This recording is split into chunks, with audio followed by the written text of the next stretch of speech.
one more to go here today on Saturday, and then as I mentioned, we still have some more matchups to go tomorrow. We're going to have our qualification matches tomorrow. Before we get to there, we have to see who's going to be on the qualifier round, who's going to have to play for elimination, at least to start things out tomorrow, and we'll figure that out once we get through the Athenian Sages and the Kaolin Wardens. J-Mac and Mifflin here on the desk as we get ready to jump into our final set of the day. And something I alluded to a little bit kind of towards the tail end of that last SMITE was the amount of roster changes that both of these two teams have had. We're going to take a look at their rosters in a moment. Before that, we can look at the bracket so you see what's left for the rest of our event this weekend. We just had the Chernobog Storm 2-1 over the Aru Scorpions and net themselves on the winner's side of the bracket. So the winner of this match will play the Chernobog Storm for the first spot at the SWC group stage qualifiers, and then the loser plays against the Aru Scorpions for elimination match, and the winner of that one will play loser of the top one to figure out who that last team is going to be. So for the winner of this and if whoever they play against with the Chernobog Storm, one more game separates them from the SWC qualifiers, play against some of the SPL teams as well as with the EU SCC teams that have already qualified. But going over towards the rosters, they've had quite a bit of change-ups over the course of the phase itself. Even coming into this event have had some different names, but now you've gotten a chance to see what all of these guys have brought to this event so far. Now making their way into the top four: Snaddy, Grave, Nayhoo, Evermed, DonutDoug on the side of the Sages. For the Wardens, it's Delnyyy, slaaaaaasH, nnog, ELLEON, and Tubahh.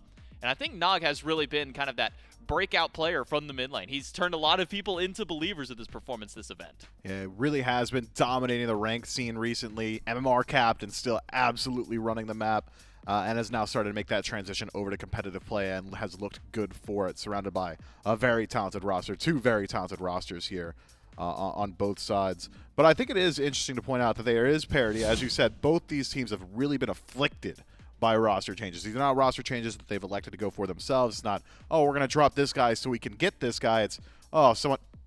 Did you guys see that? There was a little confetti there. That's from like 2 world championships from the ago. Leviathan's worlds. Yeah. Oh, there it Shouts is. Levi's. Man, what dude, was I was saying? dude, Something. That's a sign. That's a blue confetti, a blue team. That might have been the omen. Is that ominous for the Kaolin Wardens, or is that a celebratory moment here for the Athenian Sages? We'll have to find out. Piece of we have beans. picks and bans for game number 1. You're talking about a lot of the changes kind of being forced upon the teams more than anything, not ones that they were necessarily willing, saying, okay, well, you maybe haven't had the best performance, let's get somebody else. It's been players dropping from the team for whatever reason. Either they want to take a break, or their performance wasn't quite up to scruff with the rest of the group out here, and even some of them coming into this event saying, okay, well, I just can't physically make it to being able to play on this one, whether it be sickness or anything else coming up. So a lot of change-ups to these teams, and nearly every single role having some kind of effect towards it. I think, at least on the side of the Sages, the only 2 consistencies throughout this phase in this event have been Snaddy and Nayhoo. Everywhere else has been adjustments for the Sages team. Has been, but they've been looking good for those adjustments as well. And my heart does go out to Nayhoo. If you ever follow him on Twitter, you'll see that he has got the most emo roster tweets on the planet. It's like, oh man, another player lost from my squad. We got an event next week. It's that type of guy, but always very fun and always brings it on game days. So keep your eyes on him. On the other end, though, the Kaolin Wardens have had a good deal of fans throughout this event. I think that's going to happen anytime you pick up a guy like ELLEON, prolific streamer, been around the scene for a very long time. But notably, ELLEON is such a dominant force in team comms. He is such a dominant force in just strategy that even though he is newer to this roster, and it's a newer roster altogether, my man's yelling 100 words a minute, and he's yelling it. He's peaking his mic. That's a good way to get everyone behind one banner, right? Rally behind him. There's never once been any confusion on an ELLEON team about what the call is, because he said it 16 times while you were thinking about it. And speaking of ELLEON, this is a pick that he's been going to quite a few times with this Maui. A few matchups has already tried to top 2 or even top 3 this one. Maybe some teams starting to learn what ELLEON is good at, and maybe trying to take those ones away from him a little bit earlier on. We didn't really see any of that reflected, at least in the initial bans. But we can do a speed run through everything that has been picked up so far, because we've been talking mostly about the rosters and the players on the team, but not necessarily the gods. Poseidon, Ganesha, Thor, Hachiman, Baba Yaga here for the Athenian Sages, Raijin, Maui, Thoth, Ishtar, and now a Delnyyy to round out for the Kaolin Wardens. And this Delnyyy has kind of been a hit or miss pick that we have seen. We've seen sometimes where it's picked up into no CC immune comps and it absolutely thrives. Sometimes we've seen it picked up into no CC immune comps and it doesn't do a whole lot. Where is kind of the pressure for this Delnyyy to find success for the Wardens team? I mean, it's not an easy one. I'm looking at that Delnyyy pick and I'm thinking to myself, as a jungler personally, what is it that attracts me to it? And it's maybe the fact that you can bully a Ganesh throughout the early game unless he likes to pick up beads, and it's the same as just about everybody else. It's got good scaling. If you look at the drafts as a whole, seems like this is a game that probably has the makings of going the distance. So that one-shot potential come late game, probably something he's looking for. We'll see if we can get to that portion for the late game for this Donutdoug. Well, let's see who comes out on top for game number 1. It's the Athenian Sages and the Kaolin Wardens. We'll toss it over to the casters. Thank you very much, J-Mac and Mifflin over on the desk. AJ will be joining me to help break down this set here between the Athenian Sages and Kaolin Wardens. Here in the Group C division, and both these teams wanting to put their foot forward in a good manner, but looking at some of the drafts, I mean, the desk mentioned it most. DonutDoug, it's been so feast or famine, and if anyone's going to pull a feast or famine god together, it's been Slash. I mean, we've seen Thanatos all weekend, AJ. Is Slash really the guy who can pull it off? I mean, he's been pulling it off in the SEC for weeks upon weeks on end. He's been one of the most explosive players that has played down in the SEC. Well, I love what ELLEON's doing here, by the way. He is distracting them so much. And look at Tubahh. He's level 2 already. Complete lane pressure over here for the Kaolin Wardens. That is an unbelievable bit of strategy there from the Kaolin Wardens. It's just that micro little bit of play now. ELLEON ends up at level 2 as well, just off a little bit of farm that they're able to grab. Now that's lane pressure all the way for the Kaolin Wardens. And it does feel like these bottom two teams, both the Kaolin Wardens and Jabal the Storm, they really seem to thrive on this scrappy early game, especially in the duo lane. But it's what NA was sort of famed for back in the day, as constant fighting, constant aggression. But they've turned into a little bit more of a tactical game now, and they've sort of taken a cue from the European side of things.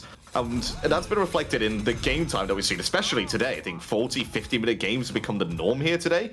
Very close battles sort of just stretch into the late game, where it does become a little bit more chaotic, where you aren't as practiced. And you're right, Kaolin Wardens and Jabal the Storm, they would thrive in that sort of chaos. Well, Slash looking to get aggressive in on Snaddy.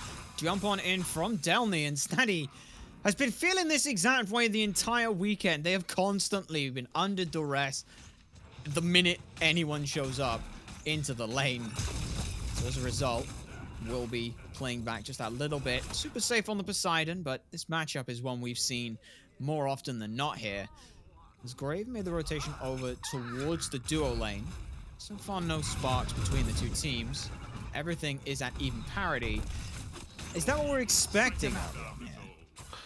I think early game you're expecting a little bit more of an aggressive stance from the Athenian Sages, but they can't go too aggressive because the turnaround potential of the Kaolin Wardens, it is so massive, and the pressure that they're getting in this early game is quite strong. The side lanes you'd expect for the Kaolin Wardens to get pressure, and that in turn puts pressure on this mid lane already. Because the jungler doesn't have to go to the side lanes, can focus purely on this mid lane. ELLEON could rotate early if he wants to, but Grave wants to try and relieve some of that pressure over here. Delnyy's getting ganked. He is. He was just under crash away, and Slash was over this way as well. But I like that Grave is making the rotation here. But it does signal to me that Athenian Sages want to make sure these mages don't fall behind too far. As good as these mage solos are, they can be a little bit susceptible to getting snowballed on. Yeah, and I think these two gods sort of epitomize that a lot. Poseidon, the second it's level 5, is probably one of the most deadly mages in the game because of just the burst potential from using that Whirlpool Kraken combination. Raijin, very resilient, scales well into the mid-game, scales extremely well into that late game, specifically because of his control. So you don't want to make sure that they're behind. You want to make sure that they're as ahead as possible. Wow. Looks like she could steal. Was able to get that. Yeah, I'm trying to wonder who did that, because I don't think it was Evermed. They were oming, so it had to have been DonutDoug on the call there. But a nice little bit of work there. Now we're going to see if that level 5 makes impact here. Grave goes straight on in onto Delnyyy, and they're rooted and booted back to base. Absolutely beautiful. One cripple, one stun, and the rest is all damage. I get the idea of Delnyyy picking up Aegis here against the Poseidon. You don't want to be hit by the Kraken, so just immune it completely. But that just leaves you susceptible to the CC combo from Grave, and then all of a sudden you can't immune the Kraken then anyway. So I would have preferred to have seen him get beads, but I do like the idea. I do get the understanding here from Delnyyy. I mean, it's interesting because we usually, whenever it's like junglers and it's a gank and it's like, oh, they got beads, the almost immediate response is, that means the jungler can go back and gank them. There is no beads for Delnyyy. So whether or not we see Delnyyy being focused out a lot, we'll have to keep our eyes on. But that was, I believe, before Grave had backed. Didn't even worry about, oh, I haven't got the full CDR. just wanted, as soon as they hit 5, went over that way and got out a good bit of pressure there. And as you can see now, still a long cooldown on that timer. I imagine in 50 seconds time, when he gets that ultimate back up, he's going straight back over there. I don't see any reason for him not to. As duo lane starts to throw out some ultimates there. The Ishtar versus the Hachi. We've seen people start to come back into realizing Ishtar seems to be good, but a lot of the time it has been these early scrappy kind of boxers that we've seen. I guess Ishtar just scales so well into the late as ELLEON back on over towards the gold buff. Evermed is here, but there's no way he's getting that. Yeah, but Ishtar does not scale as well as something like a Hachiman into late game. I feel Delnyyy gagged again. Ooh, bit of miscommunication there. He gets the Yaga off fine that time, but Graves' ultimate will be back up very soon, and I actually think that might be a win for them still. Could very well be, but I'm going to just go back to that point there. When Ishtar first came out, it was the Ishtar Maui lanes, and that's what we're seeing from Kaolin's. And everyone was talking about, oh, look how amazing the late game is of Ishtar. She boxes so well. It's like she has no weak points in the game, but now she's not scaling as well as the Hachi. What's that about? I mean, I just think that's the safety and the ability to play at the back line coming on from a Hachiman just makes him a lot more viable in these burst-style compositions with this burst-style meta than somebody like an Ishtar, who's more of those, more like a mid-range ADC, something a bit like your Cupid that wants to get a little bit closer to the action, which is why you don't see him that much. ELLEON going to be a backcamp bandit like before, this time blocked in by Evermed, and we'll keep an eye on whether or not Tubahh is able to play that mid-range kind of hunter effectively. Because Nayhoo will be more than happy to throw out enough damage there. Beads are forced, and the health bar is just getting so low, a little wide on the final judgment. Now it's just out for damage, and ELLEON might be the one who has to do it to get away with it. The home sweet home ends up falling off, and ELLEON picks up one. Tubahh gets the second. There's now Graven with the Anvil of Dawn looking to take down ELLEON. They're stunned, and they'll get taken down, but ELLEON is screaming worth. He took down the mid laner. Oh yeah, he's 2 levels behind the mid laner, takes him down for a kill on himself, forces a rotation for the junglers, which that relieves pressure on his right-hand side, so Delnyyy can get a little bit of farm and peace and quiet. It's totally worth it for him. At this point, again, Nog, you keep doing this. We asked whether or not this could be a finable offense here. Starter in the second item slot. Despicable. 2 items. Yeah, I'm glad you're on the same page as well, because it seems everyone's on that same page. Absolutely horrendous. Get him fined. Fine him. hi-rez, can we actually get a ban mid-tournament for this? I want to just draw a line in the sand right now. This is completely unacceptable. It is not etiquette whatsoever here from Nog. I feel like it should work the same way as like the recipes. Recipes always go in the last item slot. Starter items always go in the first item slot. Yeah. Could be a thing that maybe. I mean, yeah, you make an item sandwich. Yeah, it's an item sandwich with your starter and your recipe. Your items go in the middle, then you sort of expand it out afterwards. Yeah, now you just got a weird bread sandwich and you're getting peanut butter all over your hands at this point. But I suppose the items that they have built here, the Party Punch, we've seen a fair bit of this. It's very good and effective item for Nog here in the mid lane. And both these two, outside of like the one skirmish we saw early on, chases all the way back down to the speed buff, both of these mages have been left to their own devices. And both of these two are very good late game gods. I'm surprised neither jungler has looked at them. I'm very surprised that Thoth has been able to get away with doing whatever he wants in this game. Evermed being aggressed on here. Doesn't have, he actually does have beats available. Does he elect to use them, though? He does not yet, until he absolutely needs to, and that's the call he goes for. Final Judgment was on target, Thor? but just did not have the range for it. The Thor ult comes down, clips Slash in the back, and he'll go in, but Grave can't do much more by themselves. Now ELLEON again solo swinging in, undeterred from the members of the Athenian Sages, ends up grabbing beads from Graves as well. A very scrappy fight. Yeah, I want to say surprised no one he died there, but I like the aggression for the Kaolin Wardens. They feel like they've got this mid-game on lock. So what they're doing is they're going to try and invade on this green buff, try and invade on maybe the red buff, I would say might be the next objective, or these back camps that sort of just litter the map. They need to get control of these mid camps, though, because right now they're both wide open, and it looks like it's going to be taken by the Athenian Sages. And well, DonutDoug playing it a bit safe there, keeps his beads available, which I think is a much better option than using his 90-second ultimate. Agreed on that one, but it's the fact that it's just being every time ELLEON. We mentioned this, Spooky highlighted it. when you've got a support who's able to just hit their CC so consistently, it's so difficult to deal with. If every pull from ELLEON is landing, everything is potentially a threat, and you have to decide in the matter of a second, do I need to stop this? Because Evermed gets lucky with it. If he gets pulled, he turns and ohms it, and it's over. No one else can do that. True. I've got a question for you. Kaolin Wardens have obviously been... It's their first game today. They waited for the entire day to play this game, whilst the Athenian Sages, they had to go through a grueling 3-game set up against the favourites of the tournament, the Valhalla Valkyries. If you were in the position of these players, which one would you choose? Would you like to have played that first game and come in warm? Or would you like to have just waited until the final stages to play your first game? I feel like coming in on a hot streak has got to be good. The phrase momentum team is always one that comes through. The Athenian Sages here, looking to try and take some momentum, but it might be being turned around on them. Evermed pulled back in. Slash answers back. Grave goes up, but can't keep a fight going, so we'll just use that for a disengage. The Kaolin Wardens, they don't seem to have minded having to wait all this time. They're going straight to gold. They are hot on it. I don't know if they can come contest me. Grave is in the area. All it takes is one double tap. We have seen that before, but Nayhoo's been pulled in. Kaolin Wardens destroyed him. He is gone. Nog with a double kill. And DonutDoug's on the run as well. Absolutely incredible. ELLEON on this Maui. Wowie Maui. This guy has done insane things. Nog now in a little bit of trouble, but thankfully will still be there with Slash to back them up.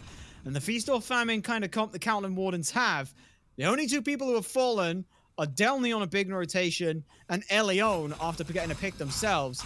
Everyone else is coming in hot. You wouldn't think that this is the team that's coming in fresh. No, you would not. You're thinking that these guys are just on an absolute tear right now, and unbelievable momentum play. That you said it before. Momentum play is something we talk about quite a fair bit. They get one pick onto the support, and they transition out not only into a Gold Fury, but 3 more kills from there on as well. If you look at the graphs, you're going to see a huge drop-off down in for the Kaolin Wardens' failure. Look at that cliff base, just straight down. I'm looking at the Grand Canyon here. Could very well be, though. The Grand Canyon does eventually have another side, so Athenian Sages have that potentially to look forward to, but it's a very wide and very deep chasm, which they may not be able to climb out from, as again, Tubahh constantly putting pressure out. They're 11.5 to 2 levels up in this dual lane. Doug can't fight in aggressively into this, and everyone on the Kaolin Wardens knows this, but ELLEON, man, everything, those 3 picks from the Gold Fury, all of that comes off of landfall, not only locking members away, but just picking them up. You can't give ELLEON this god, and that's insane to say, because Maui is not the be-all, end-all of Guardians anymore. No, you're talking about a god that's been super prevalent in the meta to begin the season with, and has just consistently fallen further and further behind the rest of the picks. I mean, even gods like Ganesha, who didn't even get a look in at the beginning of the season, are starting to be picked over this pick. I mean, Yemoja as well, but Yemoja's Yemoja. That's always going to be a thing so long as Yemoja exists. But I agree. Maui has to be considered one of your bans if you're playing against the Kaolin Wardens. Because ELLEON, as somebody who's still newer to the support role, has taken a complete shine to this one pick. It reminds me a lot of the Trix Tank sort of era, where it's a god that's a bit off kilter, but so aggressive in their setup, so aggressive in the CC. ELLEON just loves this solar swing. It's a huge, great whack and stun, and he's landing it consistently, and then you've got the pulls on top of it, and the rest of the team is playing through with it. Desk mentioned it. ELLEON is screaming 17 times a second what the play is, and everyone is following up with it. As 13.5 minutes in, it's a 4,000 gold lead in favor of the Kaolin Wardens, and they're starting to pressure out some of these towers as well. And I think the switch over from the support. Oh, hang on, I'm going to hold on for a second. This Grave is going to go in. Tubahh. Oh, what a He's on the wrong side.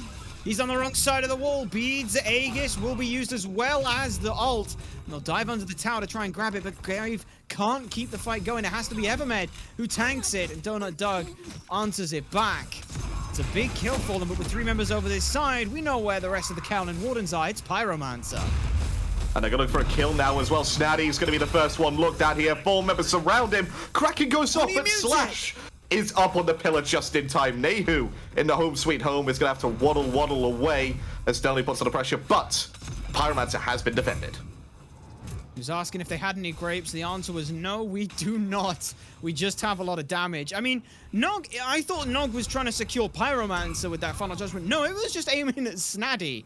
Almost coincidentally hitting Pyromancer there. So good luck from the Kaolin Wardens across the map here. And that's the first fight we've got to see Snaddy rotate into. Same with Delnyyy. And the impact already feels night and day between the two of them. Oh yeah, 100%. I think that they were unfortunate at the Athenian Sages because they were sort of 2 men down at that point. Evermed had to dip very quickly because he wasn't even there for most of it. And then you had just, what, Snaddy and Nayhoo defending it, 2 mages, both quite squishy, one a lot squishier than the other in terms of Baba Yaga versus the Poseidon. What else is going to happen when you see 4 people with a high damage ability right in front of you? They're going to kill you. That's exactly what ended up happening here. Is a little bit of defensive play, maybe the measure for the Athenian Sages here. And they've started to take some kind of engagements. They were able to take down Tubahh. They've got parity almost back into the duo lane. Is that kind of what they just have to do, is just even keel it out, make this 4K gold lead feel less than it is? It's difficult. I would like to see Snaddy get a little bit more involved as Grave as well. I mean, Grave's 2-1-1 right now, had a fantastic start to the game. Then went a bit quiet, had another impact over on this left-hand side. So I'd like to see him be involved just a little bit more. Kraken comes out, not enough to steal. Not quite enough, but he's pulled back in, and that's an awkward spot, though. Big 3-man dunk from Grave. It's absolutely huge. Where's the follow-up? There it is from Nayhoo. Takes down Slash, and now Grave gets to stand in front of Delnyyy, and that'll take them down. Nayhoo on the home sweet home. It is a 3-for-1 trade-out. That's the counterpunch the Athenian Sages were waiting for. And that, I said I wanted to see Grave be a little bit more involved. And what does he do? 3-man Anvil of Dawn to completely swing that fight. Well, Snaddy gets obliterated once again, trying to steal that Pyromancer. Kaolin Wardens do secure it, but they lose so much more for it. They could lose even more Primal Fury on the board here. Nog is around the corner. Grave spots him now. Good call there, not to try and go aggressive. And that's all just vision from Wards, both teams knowing where they are. But Fury goes the way of the Athenian Sages. The gold lead from about 4,000, halved to 3,000 now. And a good look here for the Athenian Sages. And their team fight-wise, the team fight from Athenian Sages looks really good when they can get it all together. But they have to get it all together. That is the thing, that is the #1 key, is they all have to be there around each other. I'd say at least 4 people, if not a full 5-man stack, to be able to make this comp work as a whole. Well, Kaolin Wardens, I think their composition works a little bit better in sort of those isolated 3-on-3 plays that we saw in the earlier stages of the game. I'm still looking forward to when it comes to the team fights, because there's a lot of explosive swing potential from both sides. A lot more area denial from the Athenian Sages, but a lot more aggressive triggers coming from the Kaolin Wardens. I'm slightly concerned that might make both of these two teams somewhat stall it out. We've seen before in the past some of these sort of, well, both teams staring at each other for 10-15 minutes around Fire Giants, battling for inches, as it were. As at this point, ELLEON trying to answer back, but just too many members around for the first beacon. Or second, I should rather say. And now again, it's just looking to see for a little bit of a pick. Grave finds Tubahh, and that's beads. Very early on. ELLEON again, silenced out from that pull. Can't keep the fight going. Oh, it's Match Ice. Okay, Match Ice from Evermed. I was wondering, did he really beat A that quickly and B that stun jump? But no, he has Match Ice Blessing, which I think is a very smart pickup, given that he's going to be the main focus of the target here from Slash and from ELLEON. Mainly because look at the burst damage that's coming out from the Kaolin Wardens. You have Final Judgment, you have the damage from Tubahh, you have the control coming out from Delnyyy. Anybody that gets pulled in from that parallel is going to be annihilated. Certainly appears to be that case. As we also just on Evermed, could we just check exactly what that second relic is, or the recipe is, excuse me. I have a feeling it's Bountiful Bow, but I don't think it's Durable Drumstick. Either way. No, it is Durable Drumstick. I've never even seen this one being picked up in an SCC matchup. I don't think this one's like really ever been. Do we? Goremizer has the stat sheet of all stat sheets. I was gonna hold that thought. Snaddy's getting chunked here. He is getting chunked here, but I think the question is, has Durable Drumstick ever been picked up? Snaddy just about gets away. The Taiko drums don't have the range for it. As Grave now answers back, but it's 3v1 they find themselves. They have to beads to be able to jump away from it. Snaddy gets away just on the movement speed and a touch of healing alone. But that's such a big look now for the rest of the Kaolin Wardens who have coalesced to this right-hand side. Tubahh still on the left. DonutDoug is just pressuring down this mid-tier 1. But there are members who are coming to hound and harass him away. Fortunately, too little too late. Mid-tier 1 going down, not the worst thing in the world. But I'm surprised that it's Doug who rotates first. Oh, Doug does have his mounted archery available if he needed to get out of a tight spot. So I think that's why you see the Kaolin Wardens just give up on that chase. Evermed landed on, aggressed on, avoids being pulled in, down to half health though. So that's to think twice if he wants to step up a little bit more aggressive. This could set up a potential Pyromancer play here for the Kaolin Wardens. That's exactly what they're going to do. They're going to pull it. Whirlpool down from Snaddy, and I think this might be the trigger for them to just try and take this. Should very well be, but Snaddy just getting so paranoid about are they going to get dove aggressively. Whirlpool at their feet. And on the same idea, ELLEON just doesn't care who he's CCing. It's, if you walk in front of me, I'm going to CC you. And that's exactly what's happened. Evermed constantly under duress just for walking into mid lane. There was no fight.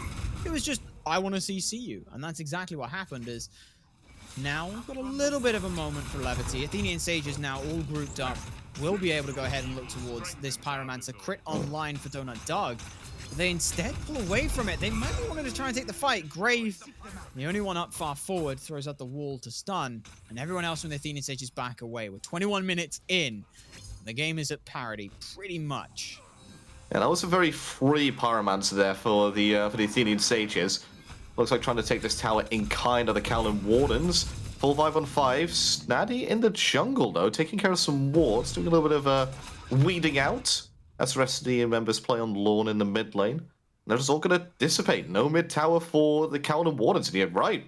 Pretty much back to an even game. Less than 1,000 gold in it. Experience difference might be key here. Oh, whoa. Oh, whoa, whoa. Hang on. This isn't in the script. This is not in any of the scripts at all. But more importantly, there are not enough members from the Athenian Sages to do this. Members from Kaolin Wardens show up. And instead now, Snaddy getting run out again. Now Delnyyy just goes straight up into the ultimate, looking out for the beads, and they're taken down. Tubahh's rotation in this side of the map, and with the Athenian Sages showing Fire Giant can be hit, maybe Kaolin Wardens look that way as well.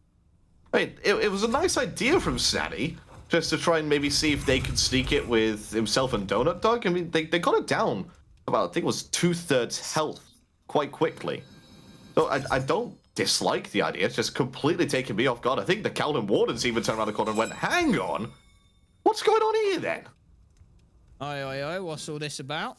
A bit of an argy-bargy around the Fire Giant. Could be where we're looking at. You can see the Kaolin Wardens, they've all been pinged out over on this side, and everyone is here as well. So ELLEON, last time we saw ELLEON on the Maui pick with the Fire Giant, I believe they stole it with landfall, so whether they have to use it for secure. Right now, it's just pushing out away on this wall. They want every angle for the Athenian Sages' entry covered. And they might very well get this Fire Giant in kind for it as well. At the very least, the fight. They might be looking for the engagement here. So ELLEON steps up aggressively, but he's being chunked out. Solo off of that. Snaddy eats half their health through to the final judgment, but unfortunately, Slash is the only one who tries to follow up. And every member from the Athenian Sages turns around and denies that from happening. Snaddy also credited with the kill as well. So Kaolin Wardens get aggressive, try and take a fight. This does not work out in their favor.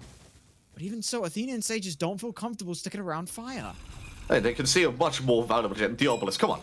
You've got to get the obelisk when it's up. Even if the Titan is available, you get the obelisk.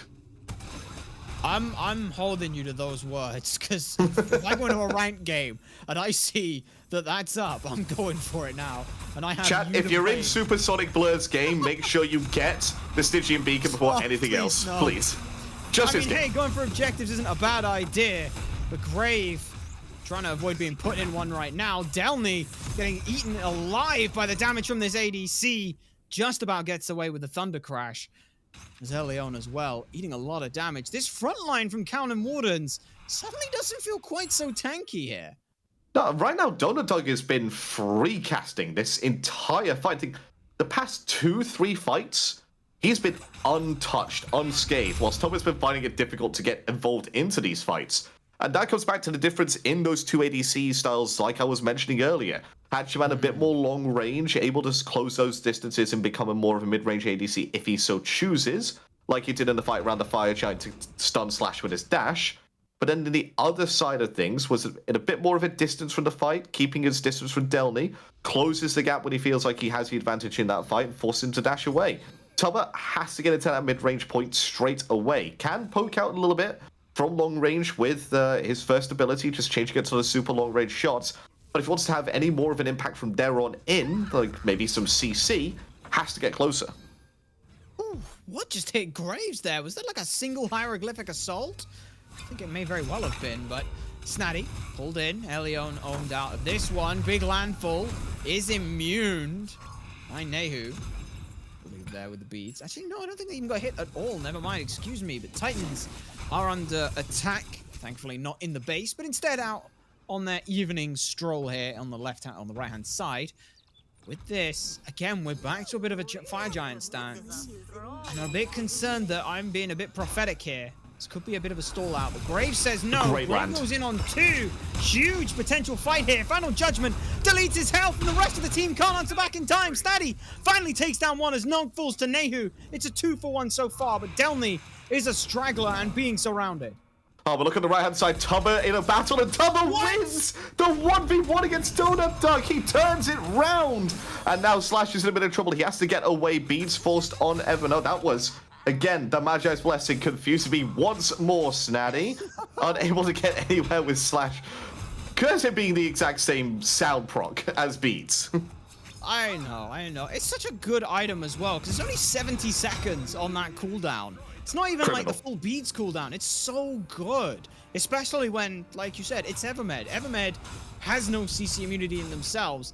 It's just gonna keep them alive for longer. And now it's Magi's Shelter. They're giving another person as well.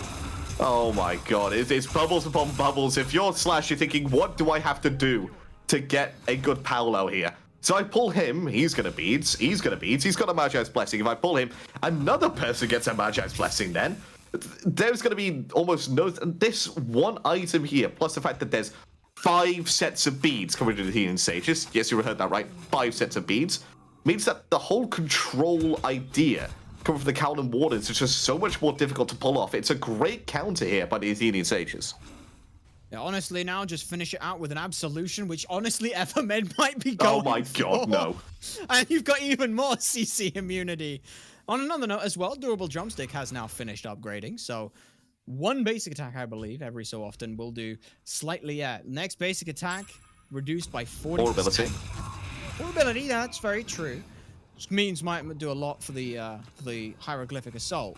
40% damage mitigation is a lot for early on. Looks like Athenian Sages want short, sharp fights then. I'm thinking it might do a little bit more for the fact that he might get hit by a stray Final Judgment. Just bang, oh, it's only done about 2% of my health now because of this reduction. Okay, Grave, that was a mistake. A little bit of a mistake. Let's see whether or not the Kaolin Wardens can punish it, though. At this point, again, they just gain dominant control around this Fire Giant pit.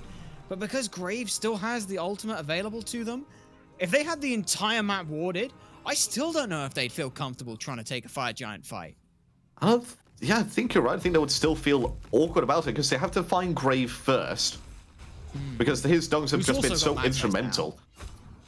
Oh my god, if he gets another Magi Shelter as well, this is... Oh my lord, the amount of immunity coming out here from the Athenian Sages is disgusting.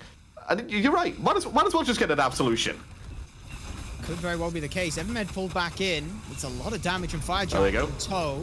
Unfortunate position for some of these ultimates coming through. Grave around the back. Tries to answer in, but has to disengage, but can't do so. Trickster Spirit follows them through. That's one member gone now. And now they're just looking for any more that they can get. Evermed and Doug, way too low to stick around. Kaolin Wardens could go back to the Fire Giant here. Oh my god. They'd rather get another couple of kills. Delnyyy. Thunder crashes in. Nayhoo.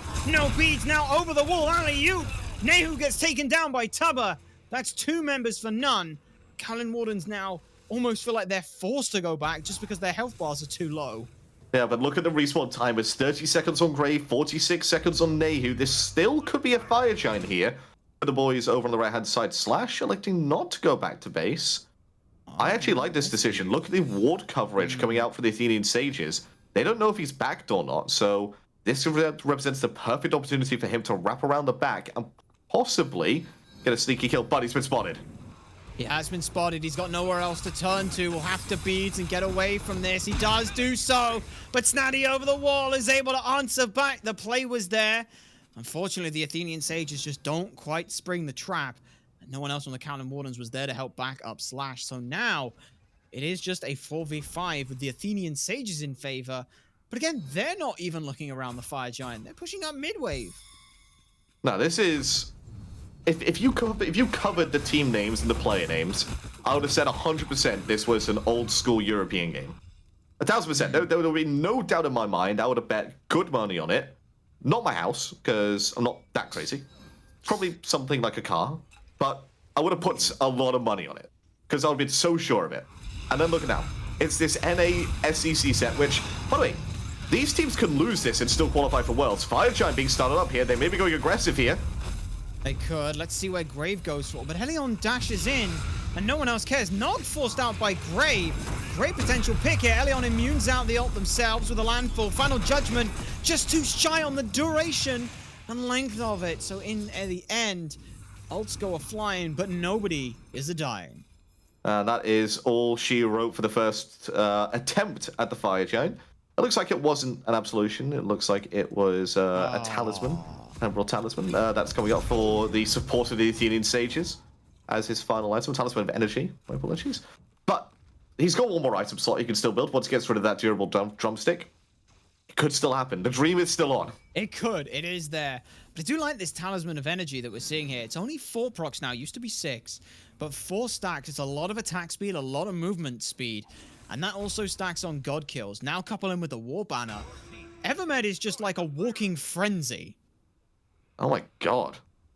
Imagine he stood next to DonutDoug with all of that. Like, just the amount of attack speed he's a machine gun at that point.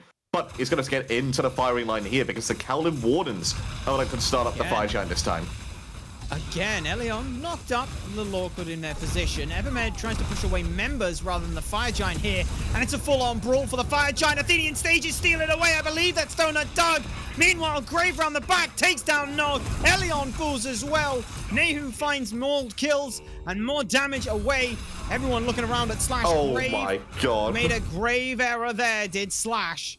And now 5 members went into the Fire Giant pit, 4 members forcibly removed, and Athenian Sages are the one with it round their belt. It's Enhanced Fire Giant as well, and just the tail of the tape. This is the first Fire Giant we've seen. Usually it's like the 2nd or 3rd, but this game has gone on so long, and Athenian Sages have said enough is enough. Delnyyy goes down. There is no one left on the map for 20 seconds, and the Athenian Sages are going to go ahead and look to end this one out. They were bloodied, they were beaten and bruised, but they still come out with the game win.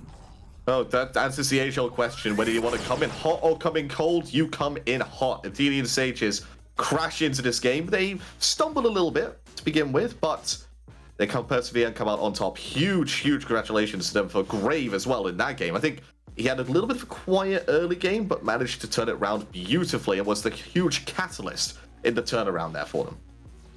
Absolutely phenomenal. And just the way they're playing these team fights, they recognize, hey, we don't have to win every team fight. As long as we don't lose Fire Giant, that's all that mattered. And every single time Kaolin Warden stepped up, Athenian Sages had an answer.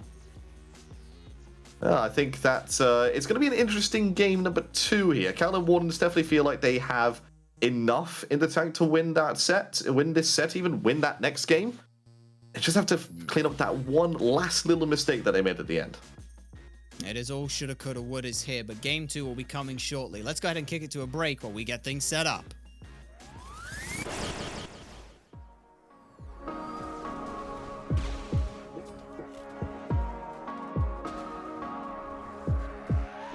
Just take a look at yourself. Do you really think it's gonna help if you always fighting yourself, trying to forget how you felt? Just take a look at yourself. Can't even be your own friend, cause you're way too stuck in your head. How do you think it's gonna end? Nothing that they could do, nothing that they could say, nothing that they could do to take all the pain away. Sometimes it works out and sometimes it don't. Sometimes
up, wait a second. I need to know your title. Turn around, I need a minute. Are you anybody's wife yet? Keep holding my breath since the day you left. Can't get no rest. No, no. Deleted all your photos, but they're still burning inside my mind. Threw away all your clothes 'cause I didn't.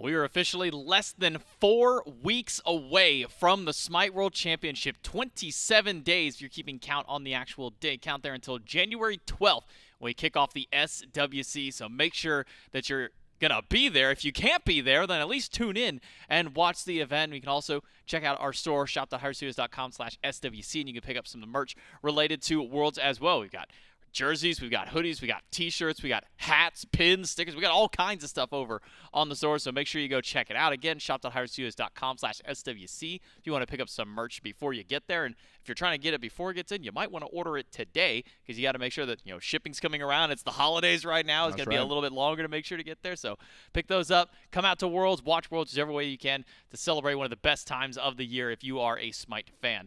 Game number 1 here, Mifflin. Feels like we could have just been dropped in 25.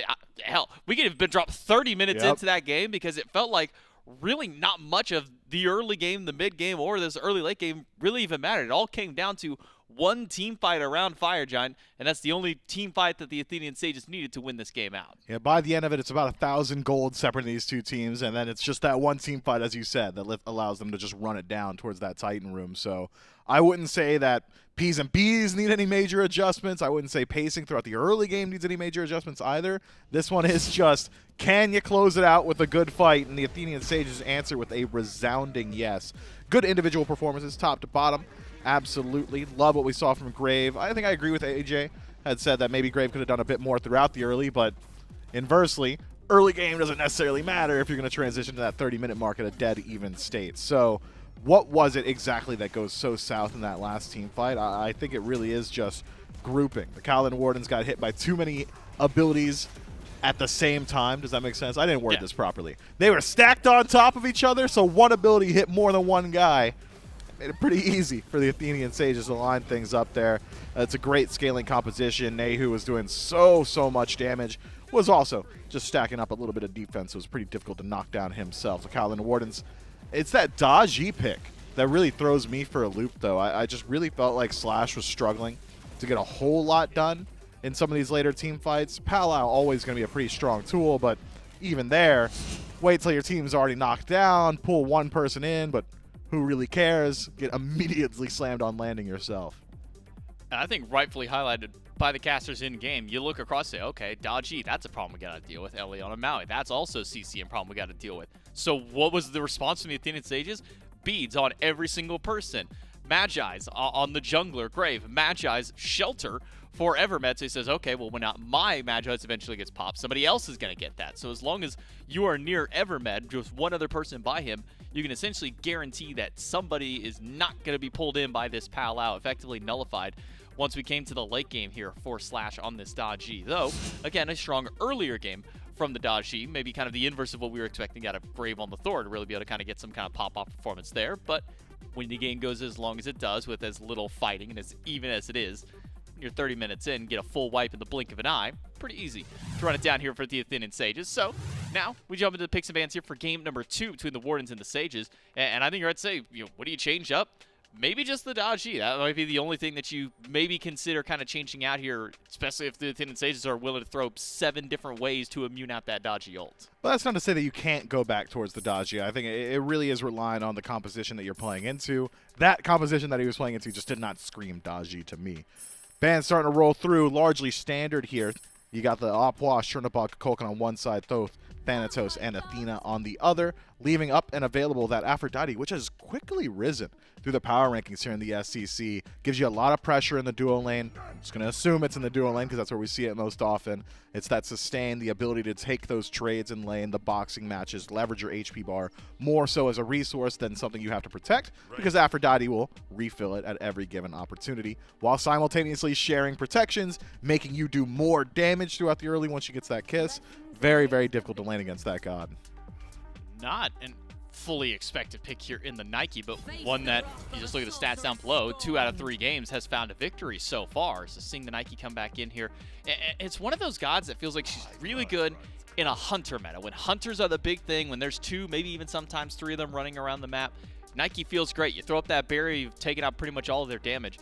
There's some pretty easy ways to kind of kick away that bear at this point. You've got now Sobek, Raijin, both easy ways to get in with their dash to try and take that one away. But, I mean, so far, the Nike's been doing fairly well. So I wonder what it is the Kaolin Wardens see in this pick against this comp.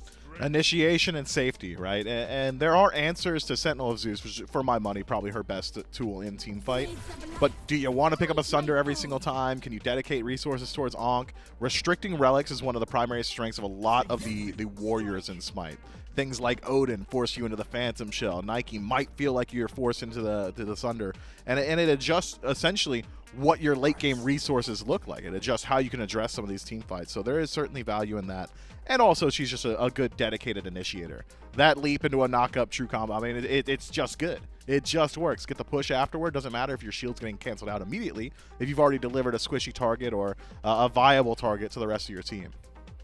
Now, I wonder if this Nike's going solo or if this one's going jungle. Because we have seen Nike jungles in the past. We've not really seen Nike much at all this year just to begin with. So I wonder if this is one that was going into Delnnyyy's hands or into slaaaaaasH. Because remember, slaaaaaasH has also played a bit of solo lane themselves. So they have experience on this god. The Tsukuyomis we've been seeing this weekend have been over in the solo lane as well. So maybe some flexibility between these two. We'll get to see where they land out. We'll see if the Kaolin Wardens can tie things up, or will it be a sweep here for the Athenian Sages. Let's jump into game number 2 with our casters.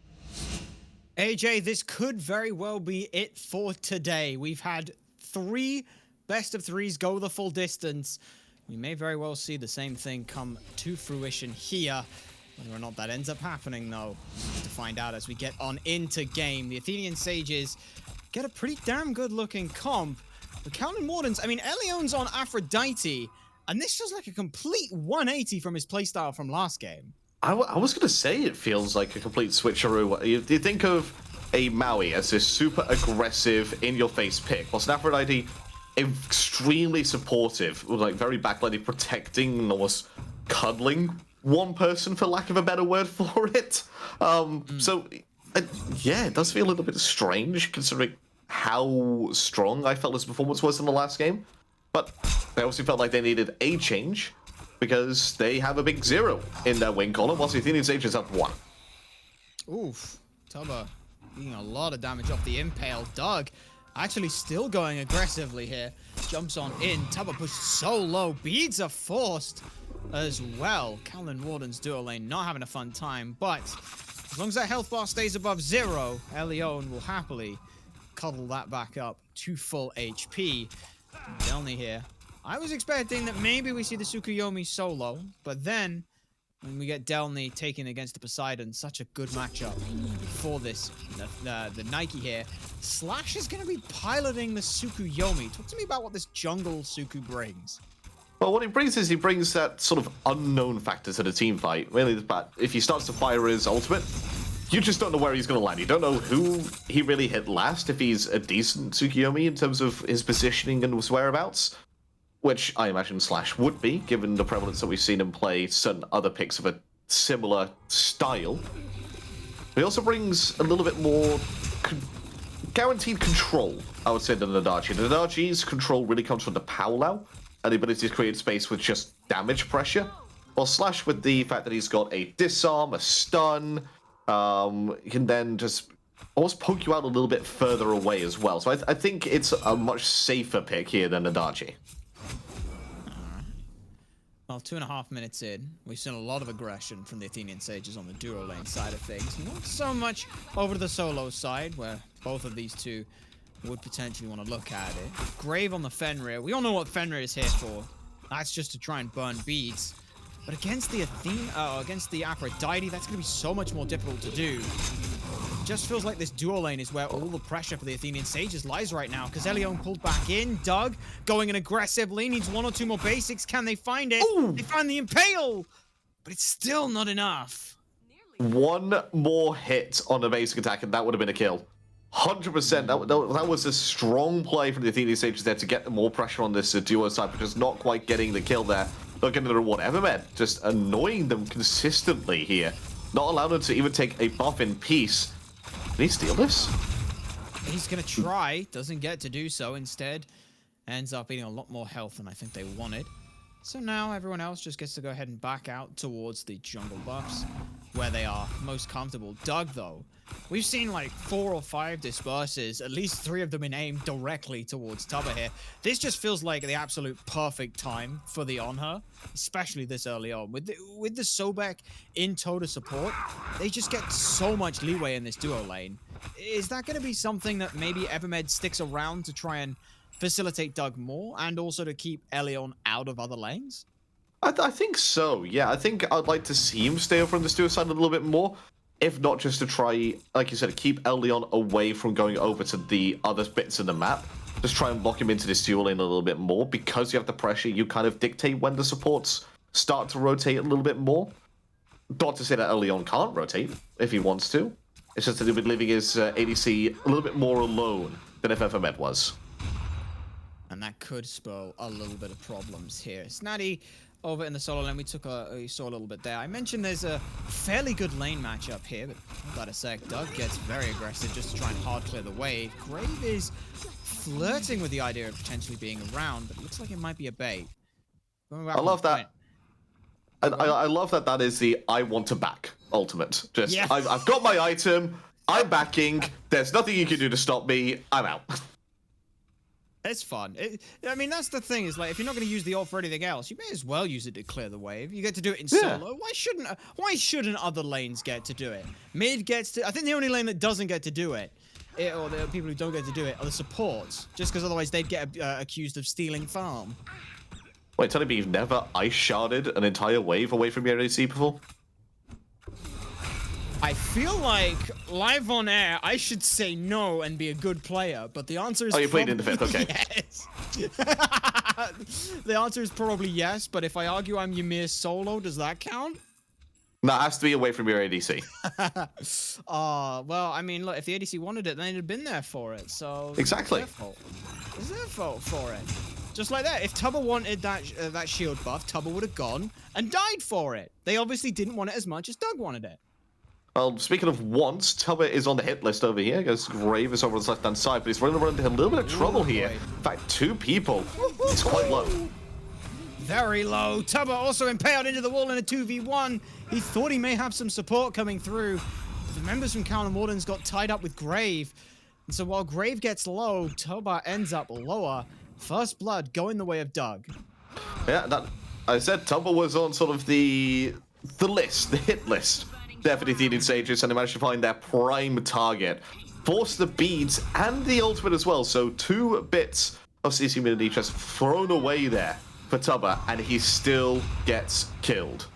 That's going to be huge for Grave. If you're Grave and you're thinking, okay, the ADC has just used both bits of CC immunity and won't have any way of cleansing your ult for the next 2 minutes. You're thinking, happy days, I'm coming over, I'm getting a kill. So I'm surprised he's still over here on the right-hand side. Here we go. Indeed, but at the same time, ELLEON could have been floating around that side. Nog here in the mid. Again, we're seeing these mid laners just get to free farm. Nayhoo did get their beads forced just a little bit ago by ELLEON. But aside from that, there's not really been any major pressure. Keep an eye on the ward coverage. Athenian Sages have this right side completely lit up. They want to make sure that Snaddy does not have a bad time, which honestly would be like the first time this entire, like not even like game, not even set, this entire road to Worlds, he might have an okay time in lane.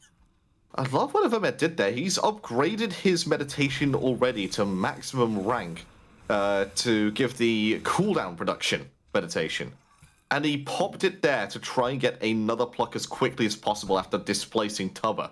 I just love the 3D chess that Evermed is trying to play there, to just try and displace and keep Tubahh away from his tower for as long as possible, because DonutDoug was on the route, and if he gets there, I think they get another kill. Oh man, could you imagine popping both Horn Shard and that at the same Oh time? my God. You pluck someone, and then they basically dash away and you get to pluck them again? That would be absolutely disgusting. If the timers sync up, it might happen.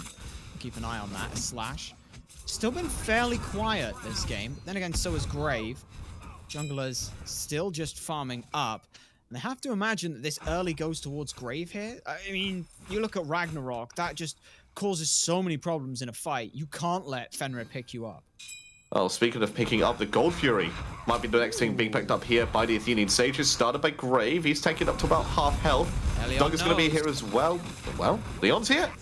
They don't get it, though. Oh, not quite yet. ELLEON forced to use the ultimate defensively. Piercing Moonlight didn't have the range to find anyone, so now Slash will have to come in. On the retreat are the members of the Athenian Sages. Kusari Gamma does get two stuns, and that's big. Grave falls to the Dragonflight, and ELLEON comes away with a double kill. No, scratch that. It's Nog who gets the double kill. I was going to say ELLEON would be screaming with happiness if that was the case, but Nog will make sure that stays in check. We can't let ELLEON get too much of an ego here. No, also, look at where this green buff was. Like, the green buff was in the Gold Fury pit when it was dropped. And ELLEON was just happily doing green buff, and then he says, hang on, they're doing Gold Fury. He walks over there with the green buff in tow. I love it. Kills the green buff, doesn't get the Gold Fury, but then helps facilitate 3 kills for his team.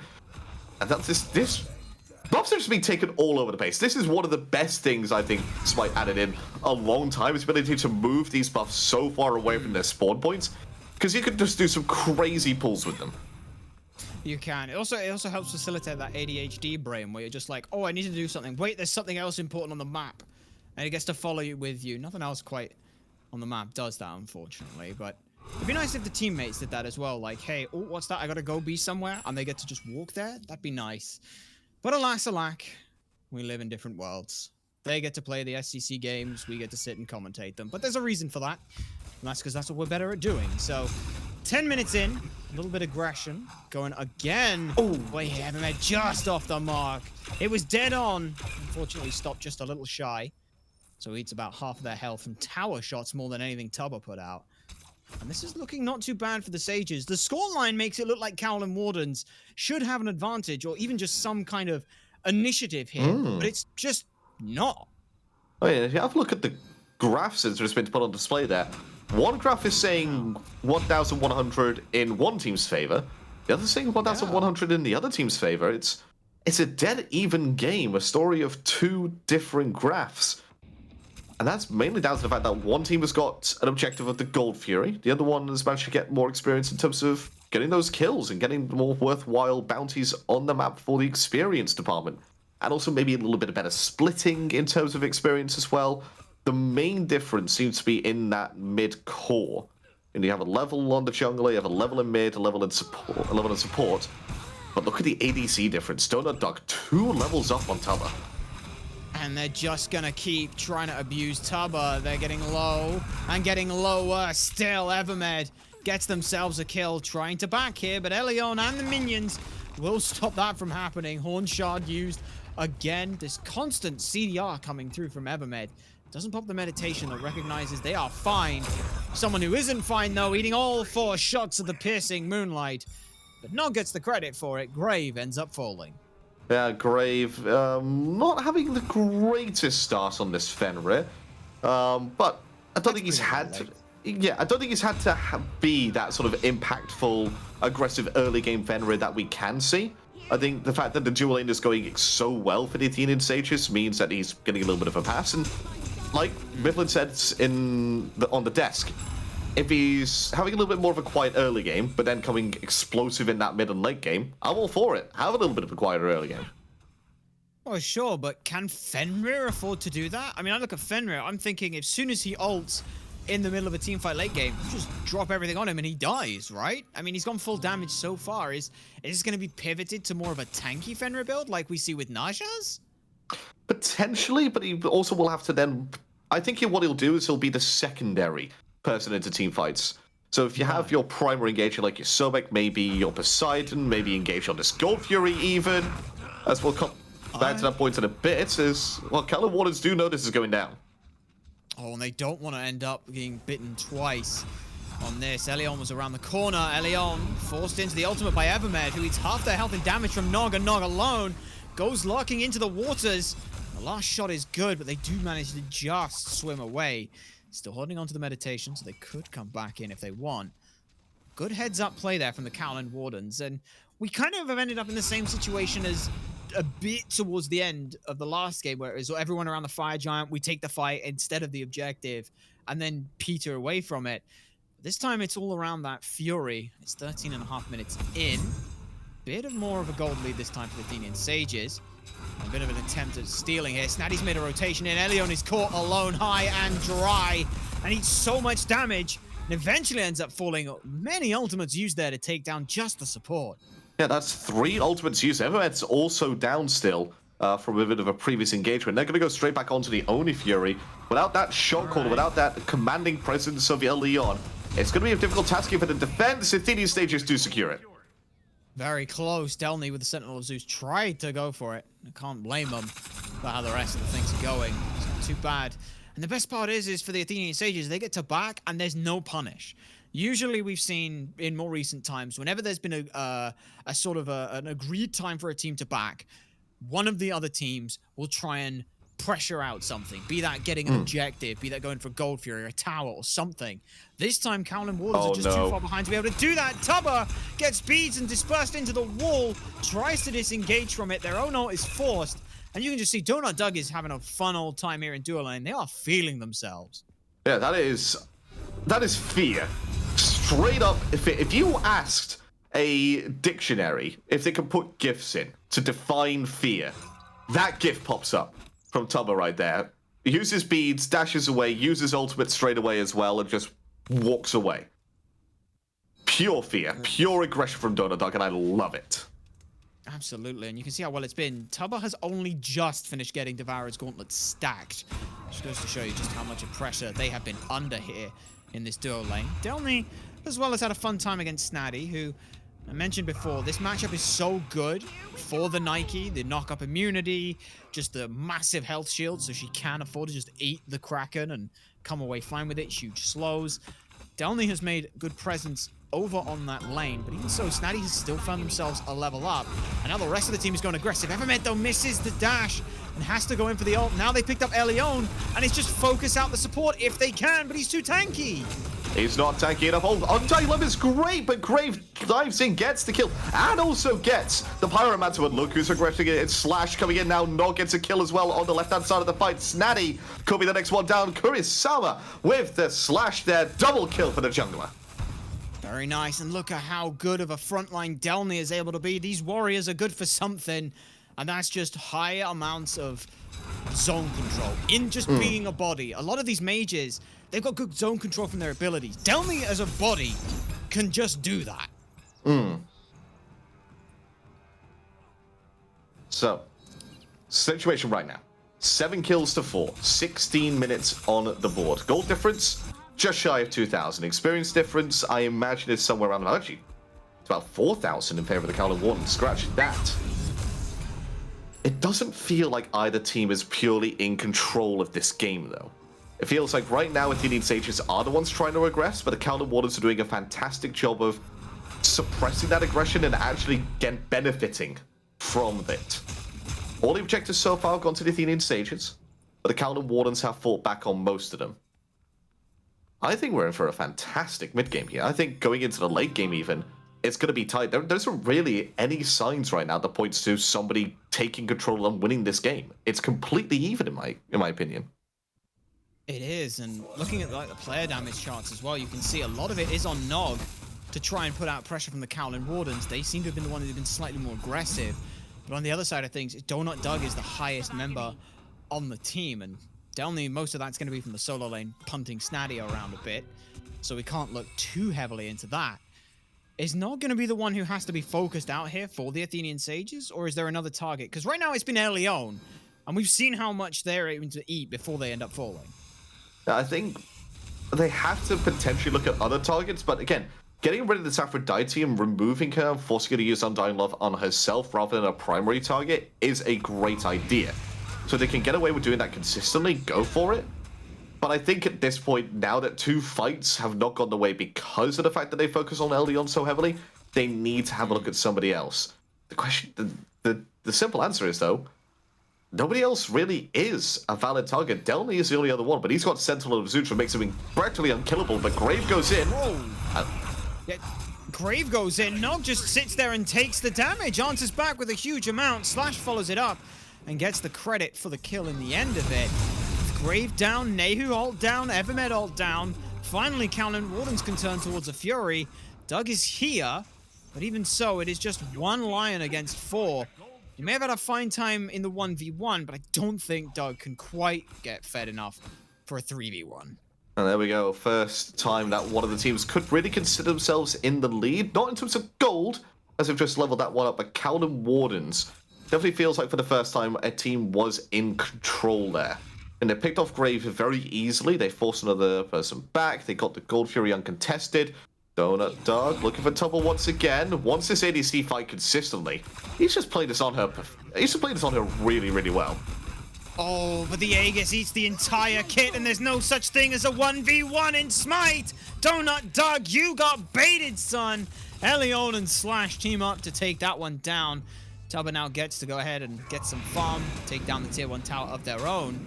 Question is what are the Athenian Sages supposed to do in the meantime? Their most aggressive and momentum-based swing was in this duo lane, and that just got quashed. Yeah, he was 2 levels up at one point, and now it's completely even. Well, hold the phone. This is the answer here. Pop Frenzy. They're going for it. The Frenzy's been popped. This is a call to go. Look at this. Delnyy's the only one trying to zone people away, but the health bar on that Fire Giant just isn't getting low enough. Grave jumps on in, tries to go for Ragnarok, but can't do so. This health bar's low. Athenian Sages, they're off the Fire Giant. Athenian Sages just lost the Fire Giant. Athenian Sages might just be losing this fight because Evermed is low, Grave is gone from Slash's double kill, and Nog is still chasing down Nayhoo. 3 for none, plus a Fire Giant. Kaolin Wardens could not ask to be gifted that any cleaner. This was a good call on paper to try and sneak away the Fire Giant. The second Delnyyy shows up, and you know everybody else is rotating in, you have to drop it. Regardless of what you've committed, regardless of who you committed, you have to drop it there. Kaolin Wardens walk in, it's Christmas time, and they've just been presented with the biggest gift of all. That's a Phoenix as well down in the mid lane. Game is open, wide open. You're calling for a fantastic mid game. I think we're getting that fantastic mid game, but more so for the Kaolin Wardens perspective, because they now find themselves comfortably in position. 12-4 on the kills. And bear in mind that the 4 kills Athenian Sages have, it's 2 on Tubahh, one of which was pretty much a solo kill from Doug. And then it's Evermed trying to pluck back in ELLEON into these huge fights. Ever since the early opening dual lane stages, Athenian Sages haven't been able to find enough home to get kills with their damage. So, I think I may have cracked the code for this set already. So, listen up. All right, so, last game. I'm making notes. Grave got off to a good start, got the first blood with his team, and felt like the Athenian Sages were in control. Kaolin Wardens, then through Slash on the Darji, was able to get some more momentum and get some picks on their way. Then Grave hit some disgusting ultimates on Thor. Athenian Sages win that game. Game number 2.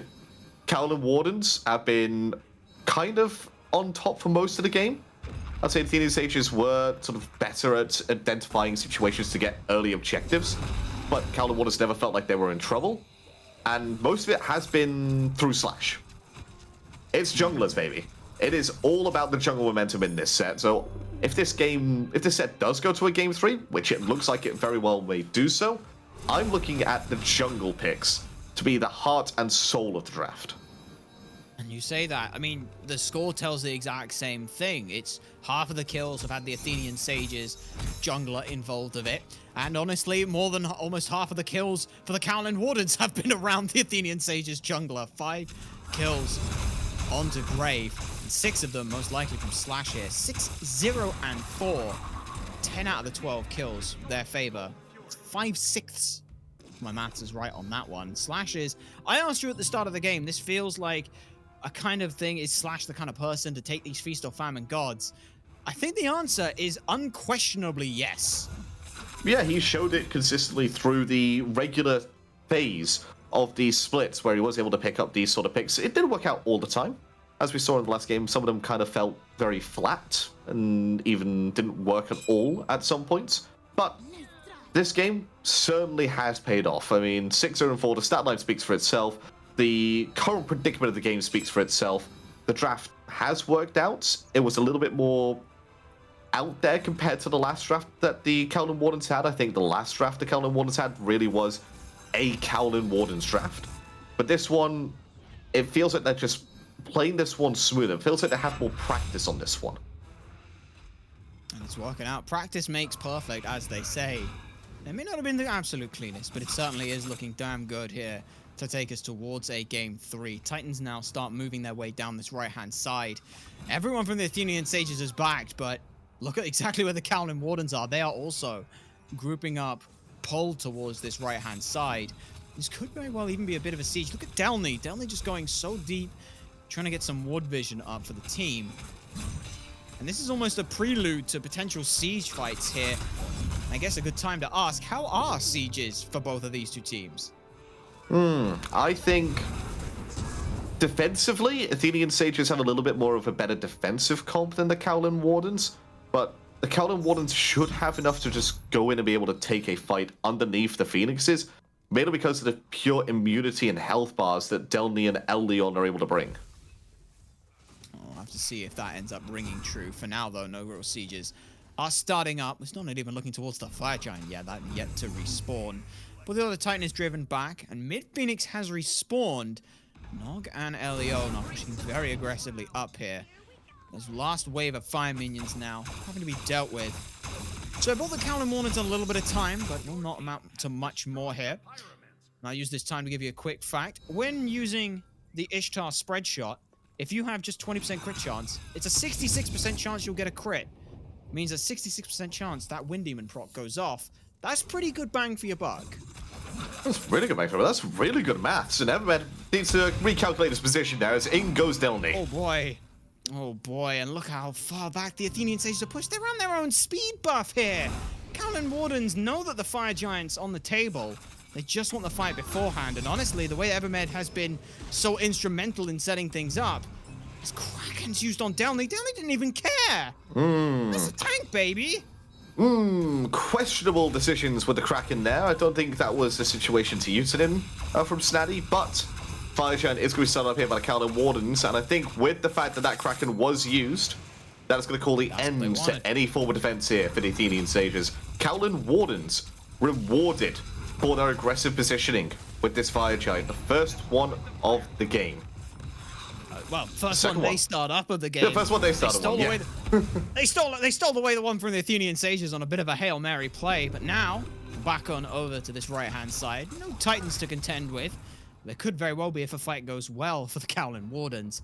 They are pushing up. That mid-Phoenix about half health now, though will only ever get to 75% health, having already fallen here. It's the gold lead now, 12,000 gold in favor of the Kaolin Wardens. A lot of the core items do appear to be online. Evermed's got the anti-crit and a little bit of team support there. The main thing they'd be working on is probably upgraded Relic now.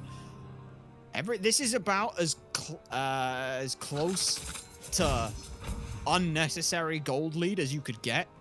But even so, it is still going to matter. I mean, if you wanted to know just how much gold they had in their pocket, all you had to do was look at the builds down the Kaolin Warden side for the past 30 seconds. It was just constant item purchased, item purchased, item purchased, item purchased, with so many different pop-ups everywhere. But there's one person now, Nog has managed to finish his build in its entirety. Whoa! Snaddy goes down. Okay, then. That's supposed to be a front line right there. Kraken goes down. And now we're starting to see the benefit of having mages do damage. They do damage. That's insane, AJ. Could you imagine that? Yeah, who'd have thought the class that was designed to do high ability damage can do high ability damage when built as high ability damage? I mean, you say that, but Nog doesn't seem to care that they're full damage. They're the one standing right at the edge of the Phoenix in front of a Sobek.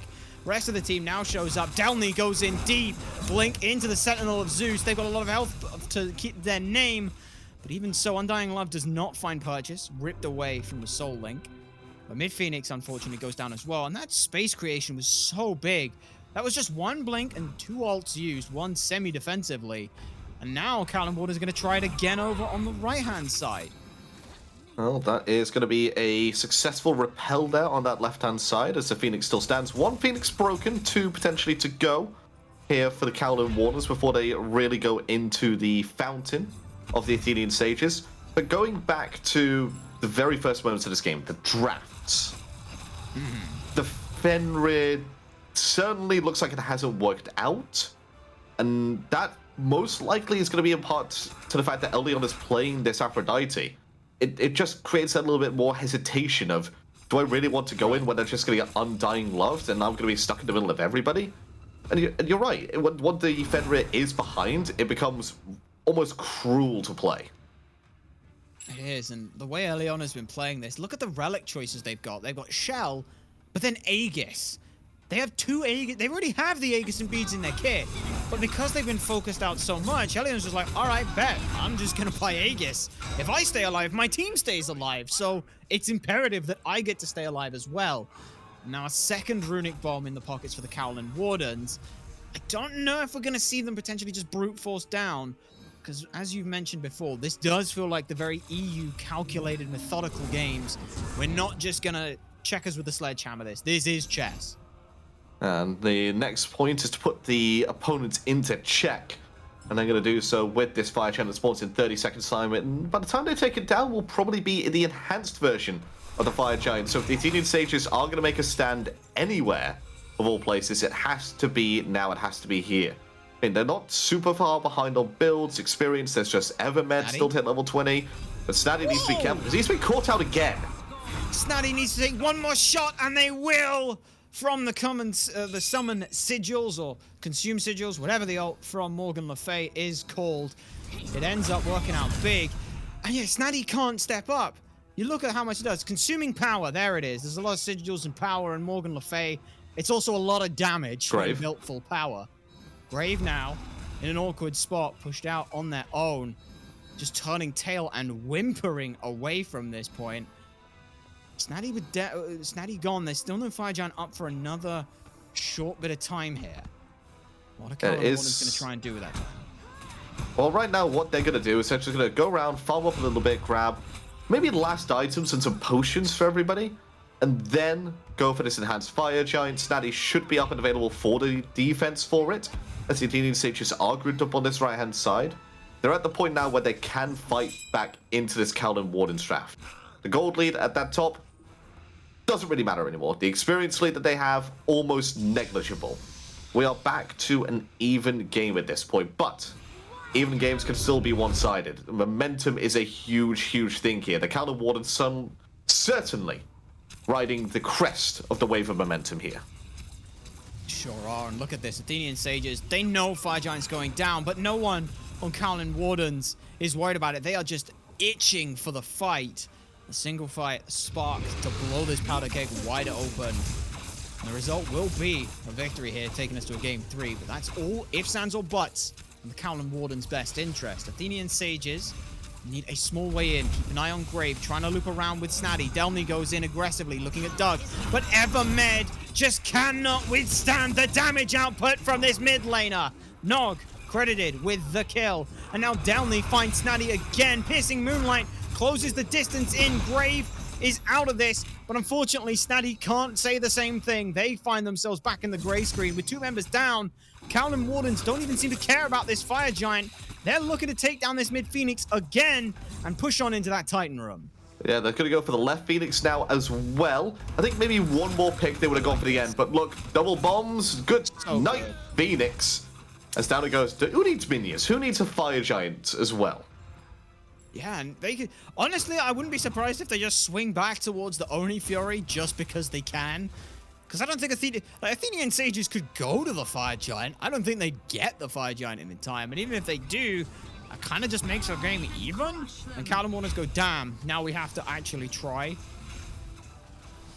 Oh, They're going to be over here on the Fire Giant now, or the Kaolin Wardens, the Athenian Sages. They have to make some form of defense here, but engaging a slash, they're going on to DonutDoug. They found the primary target, put it down to half health, and goodbye. He's going back to base. Aegis already used as well. There's nothing for him to even heal up off of. Grave is trying to stack runes over on the back camp. Fire Giant finds itself at about 20% HP. Evermed gets on in, lurking in the waters. This would be absolutely huge if he can get it. And he does! Either that or it comes through from Nayhoo. But either way, the Fire Giant gets around the Athenian Sages. It's unchained damage that is what ends up grabbing it. Grave shows up huge. Evermed is just leading them on a wild goose chase as best they can. They get clipped on the very edge of the Blades of Retribution and taken down. The 4 members not having Fire, or 5 members not having Fire Giant on Kaolin Wardens is certainly worth it. Athenian Sages can clutch in a little longer. The question is this a second wind or just a dying gasp, AJ? We'll find out in basically the next 40 seconds, I think. Once Evermed respawns, if all the Athenian Sages are still up, they'll have enough in the tank to be able to repel this assault onto their base. But starting here on the right-hand side, it's 5 versus 4. The 4 do have enhanced Fire Giant around their waists, so the Kaolin Wardens do have to be careful. They're going to wait for the minions to push up as well, and that could buy just enough time here for Evermed to get back and be in position for the defense. Not on the first wave, but maybe on the second one. They haven't got all the minions up yet. They're still waiting for them. They messed up. Tense situation. It's not just that as well. As Delnyyy goes into the backline, Delnyyy eats way too much damage here. Thankfully, with a little bit of sustain coming through from ELLEON, they just about managed to get away. But look at those Oni fire minions. No hyperbole here. Those will end the game. So the Athenian Sages must turn their attention here. But like you said, minion waves just a little off time here. Evermed gets back up, lurking in the waters to deter anyone else from going in. Delnyyy, the only one intrepid enough to push forward on that one. It's just now a patient healing game. Kaolin Wardens looking to asphyxiate the Athenian Sages into a game 3. And there we go. They're going to start here on this right-hand side. Phoenix tightened down to half health. They could just ignore this Phoenix and walk in, really, if they manage to find a way around. Snaddy's still on defense. Gone down to a quarter health. And they're forced to give up this Phoenix just to defend the Titan. And I don't know if they've got the wherewithal to be able to push everyone back far enough. Slash goes in, Delnyyy goes in, and again, Kaolin Wardens, they're taking us to a game 3. Athenian Sages can't hold out long enough. Game number 3 yet again here today in North America. Feels like this day's been going on for ages in terms of the SMITE, but that's lucky for you watching at home, because that's a lot more SMITE action for you to watch in one more game to decide it all for today. One of these teams going down to the losers bracket, and the other one going to have a shot to qualify for the group stages of the World Championship. Kaolin Wardens versus the Athenian Sages, and I couldn't tell you which team I would prefer going into this game number 3. It is completely even between the two of them. Yeah, and such a big switch up from ELLEON on this pick here. The Aphrodite did so much for them. We'll have to see what the Athenian Sages can cook up into game 3. So we'll give them 5 minutes or so to get ready with that in a quick break.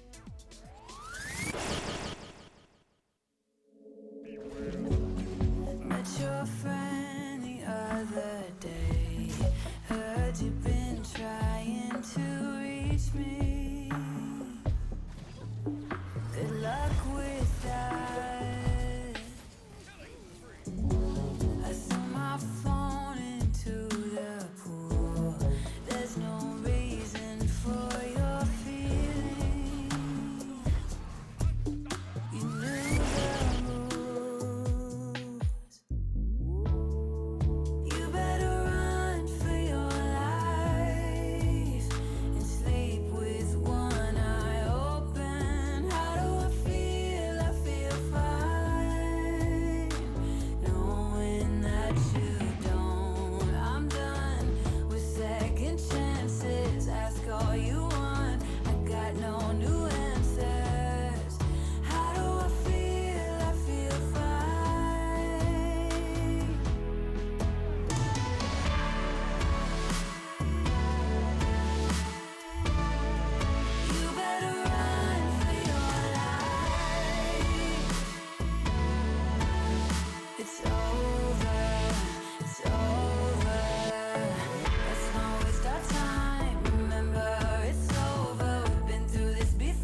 But you lie and search and pray.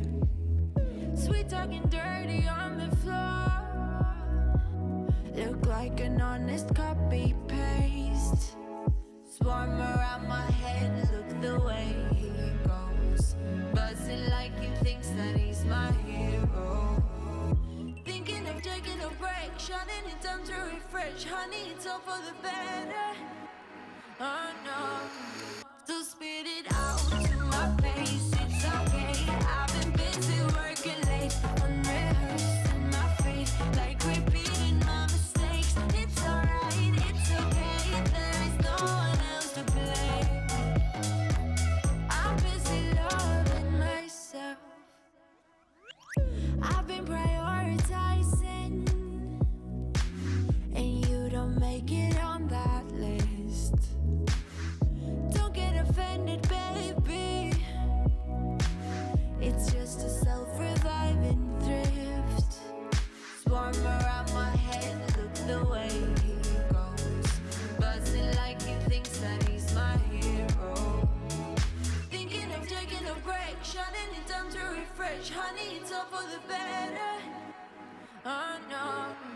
So spit it out to my face, it's okay. I've been busy working late, unrehearsed in my face, like repeating my mistakes. It's alright, it's okay. There is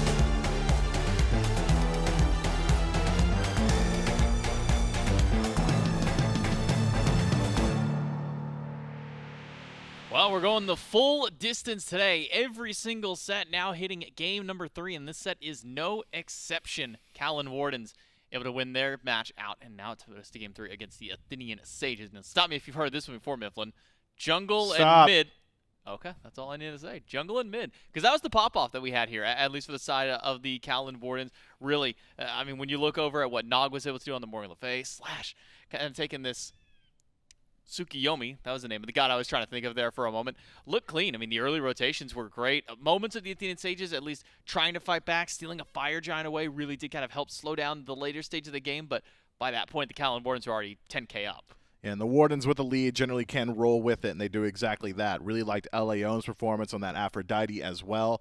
Was able to create a lot of space, was already connected to the premier targets, usually Slash, occasionally Nog when he was in trouble as well. And speaking of, and I've spoke plenty on Nog, I'm going to do it again. You can't stop me. Here's the thing, okay? They may cut my checks, but they can't tell me what to say here. And I'm going to tell it exactly how it is, J-Mac, because we're at 8:04 p.m. Eastern Daylight Savings Time, and I've been here for 10 hours. Nog's really good at SMITE. I said it like it was going to be controversial. It wasn't. It wasn't. It wasn't, not even a little bit. Everybody agrees. There's not a single person that disagrees. Type in the chat if you disagree. I'll give it a second. Everyone make fun of all the idiots that just typed in the chat because they're dumb. No, Nog really had to pop off this game. Slash on the Tsukuyomi again. Really making some great space in the early game to allow Nog to be able to make these rotations through. I mean, mid laners have just been popping off this event, same with the junglers. But again, I gotta give some credit over to ELLEON on the Aphrodite, kind of making his way back in the support role, not his traditional role that he plays when he fills in for teams. Usually it's he's in the mid lane or he's in the jungle primarily. But I've been impressed with what we've seen on his performance. The Maui games have been great from him. This Aphrodite, not the easiest god to just pick up and run with a team, but it's working really well for this Warden squad. Has been. And you know, ELLEON has really been very vocal throughout the years. This is not a new thing for him about really wanting to play support. Even back when I used to compete against him or with him back in Season 4 and 5, I want to play support. I want to play support because he's always been prideful, I should say, of his shot calling ability, and he said he felt hampered in the jungle role. Has to focus on his mechanics, needs to make sure he's on top of his timers, needs to make sure all these other things, right? Oh, I'm a squishy, but I still need to be an initiator. In support, it kind of opens the door a little bit for you to focus more so on that macro game, shot calling. It's not nearly as mechanically demanding as jungle. I said it. That might be controversial, but it's also true. And so I think it's a good fit for him. Well, it's worked out so far here in game number 2 for the Warriors. We'll see if it can work out for another match as we jump into game number 3's picks and bans. Sage is taking the first pick this time, so we'll see what priority gets left open. And when you get to these game 3s, this is after you've seen a couple of games of play. You know, at this point, when they're this far into the tournament, you'll say, okay, this guy's been really good on this pick for one too many times. Maybe we start banning that one away. Would not be surprised if we maybe see this Aphrodite taken away at the very least from ELLEON, but instead it's going to be the Wardens banning that one out alongside the Athena, which, to my knowledge, I don't think that Athena has made it through the ban phase at all here in North America. We only got a couple of games from her in the EU. We saw why she stays banned. It seems North Americans have kind of remembered that's yeah, we probably don't want to let that got through. Takes away with the Aphrodite and instead leaves open a first pick Chernobog. Now we've seen top pick Chernobogs in like the top 3 usually, but this might be the first time this weekend we've seen #1 pick Chernobog. Yeah, it seems to me the Sages really do want some of that global presence. With the games going slightly longer, that does open the door towards more even game states in the late game to allow you to split push while Fire Giant Sieges are happening or while Tower Sieges are happening. So Chernobog always going to be one of my favorite picks. I would say probably second strongest god in the game right behind that Athena because she is the most crutch pick in SMITE. If you're playing Athena, you're not good at SMITE, you're good at Athena. Thor and Poseidon locked in alongside it. Kaolin Wardens, Raijin, Maui, and Nike. Seems to me that's been their bread and butter for the most part. That Maui in particular has really been serving them well. Leon's the only guy in the SEC playing it, and he's the only guy going towards it in the top 3. Yeah, no other teams are really prioritizing Maui at all, and especially this high up. So definitely wanted to make sure that ELLEON gets something that he is comfortable and confident on more than anything to come along with the Raijin and the Nike. And then we get an Anhur, so Maui Anhur dual lane now for the Kaolin Wardens. The Athenian Sages, a pick that we have not really seen very much this tournament. It's about sitting right there at that 60% pick ban rate so far for Yemoja, and not the heaviest of win rates just yet either. Wonder what's been going on with Yemoja here for North America. Even over in Europe, we weren't really seeing a whole lot of this god. It's so hard to say because me personally, I still have Yemoja as like a top 5 or 6 pick in SMITE. I mean, she's just that powerful. But also there's this interesting, I suppose, phenomena that can happen. All the plot heads in chat can speak to this, where some players just can't play Yemoja. Some players are not good at it. If you're below like Diamond 2, leave Yemoja open in your lobbies. Let the randoms play it, and they'll fall on their own faces. Maybe that's where we're at over here in North America. It spent so much time in the ban column, no one remembers how to play it anymore. So she's been making her way through. Couldn't say, can say though, she's still really good. She's still good. We'll see if the Athenian Sages can make the god work, or will the Kaolin Wardens be able to pull this one back and make their way into the winner's side of the bracket. We can only find that out in game number 3 as we toss it back to our casters. This is it, AJ. There are no more games after this one. This is where everything comes down for these two teams. Athenian Sages lose game 2 and win game 1 after a hard-fought victory here. And now they go ahead and take the pick, which you had mentioned, I believe, game 1, how Yemoja was one of these super good picks. Almost the opposite with some of the way the players have felt with it. Now it's picked up. Picked up here. Evermed takes that, but ELLEON gets his signature back again, and so does Tubahh as well. Doug, though, on a little bit of a meta pick. We'll have to see. Is it meta that is better? I'm more prevalent to people picking what they feel is strong rather than what is strong. With exceptions, obviously. There is a reason why gods are stronger than others. There's a reason why some gods are in meta and why some gods aren't. But if there are gods which are also like that 2nd tier or 3rd tier, that people are like, I want to pick this over some of the slightly better picks, go for it. Pick those picks up. Nayhoo nearly falling down early on. I think if the final hit of Percussive Storm lands there, Nayhoo gets first blooded. Oh, and I'll tell you why that is. Nayhoo has fixed one thing, and they've put the starter... No, it was Nog who did that. You know, like, scratch that. Nayhoo just hasn't built a recipe, so already Kaolin Wardens set themselves up to fail. Nog's still doing the Nog start of putting the starter in the 2nd relic slot, but like you said, Nayhoo pushed incredibly low, and Nayhoo's been instrumental in a lot of these games, setting up a lot of damage. And that brings us over towards the Hera pick itself. She really does feel like she wants to be in the middle of the team fight, throw out Argus, and then dance around with a lot of damage. But, I mean, look at the picks from Athenian Sages. Slash, Nog, ELLEON, all of them will quite happily eat up that Hera alive. Yeah, it's going to be difficult to play this Hera, which is why I'm slightly surprised. Bear in mind, slightly being the key operative word there, that we didn't see this one go into the solo lane with Poseidon in mid lane. But the reason that we have seen that is because Poseidon solo is one of the strongest picks right now, and why would you sacrifice that, especially in a matchup where you you don't struggle per se against Nike, you just don't have a great matchup against it. I think the Hera would have a lot more of a difficult time against the Nike. Agreed at that point. And as well, it took Delnyyy a lot of time to make that impact felt. Snaddy was still able to rotate fairly well. It wasn't until Delnyyy started becoming that indomitable wall with that Sentinel of Zeus coming through with just the sheer tankiness and, more importantly, support from ELLEON healing them up constantly, that Delnyyy really felt like it was a crucial pick to take this here. So, looking across the ways and things, Athenian Sages have their answers to some of this stuff. And sustain games we saw last time when it was just ELLEON having the sustain, it's so impactful in all of these team fights.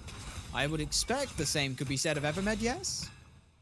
I think the same. I think the same could be said of Evermed. I think the Yemoja, what Yemoja does bring is she brings the ability to separate fights very quickly and very easily.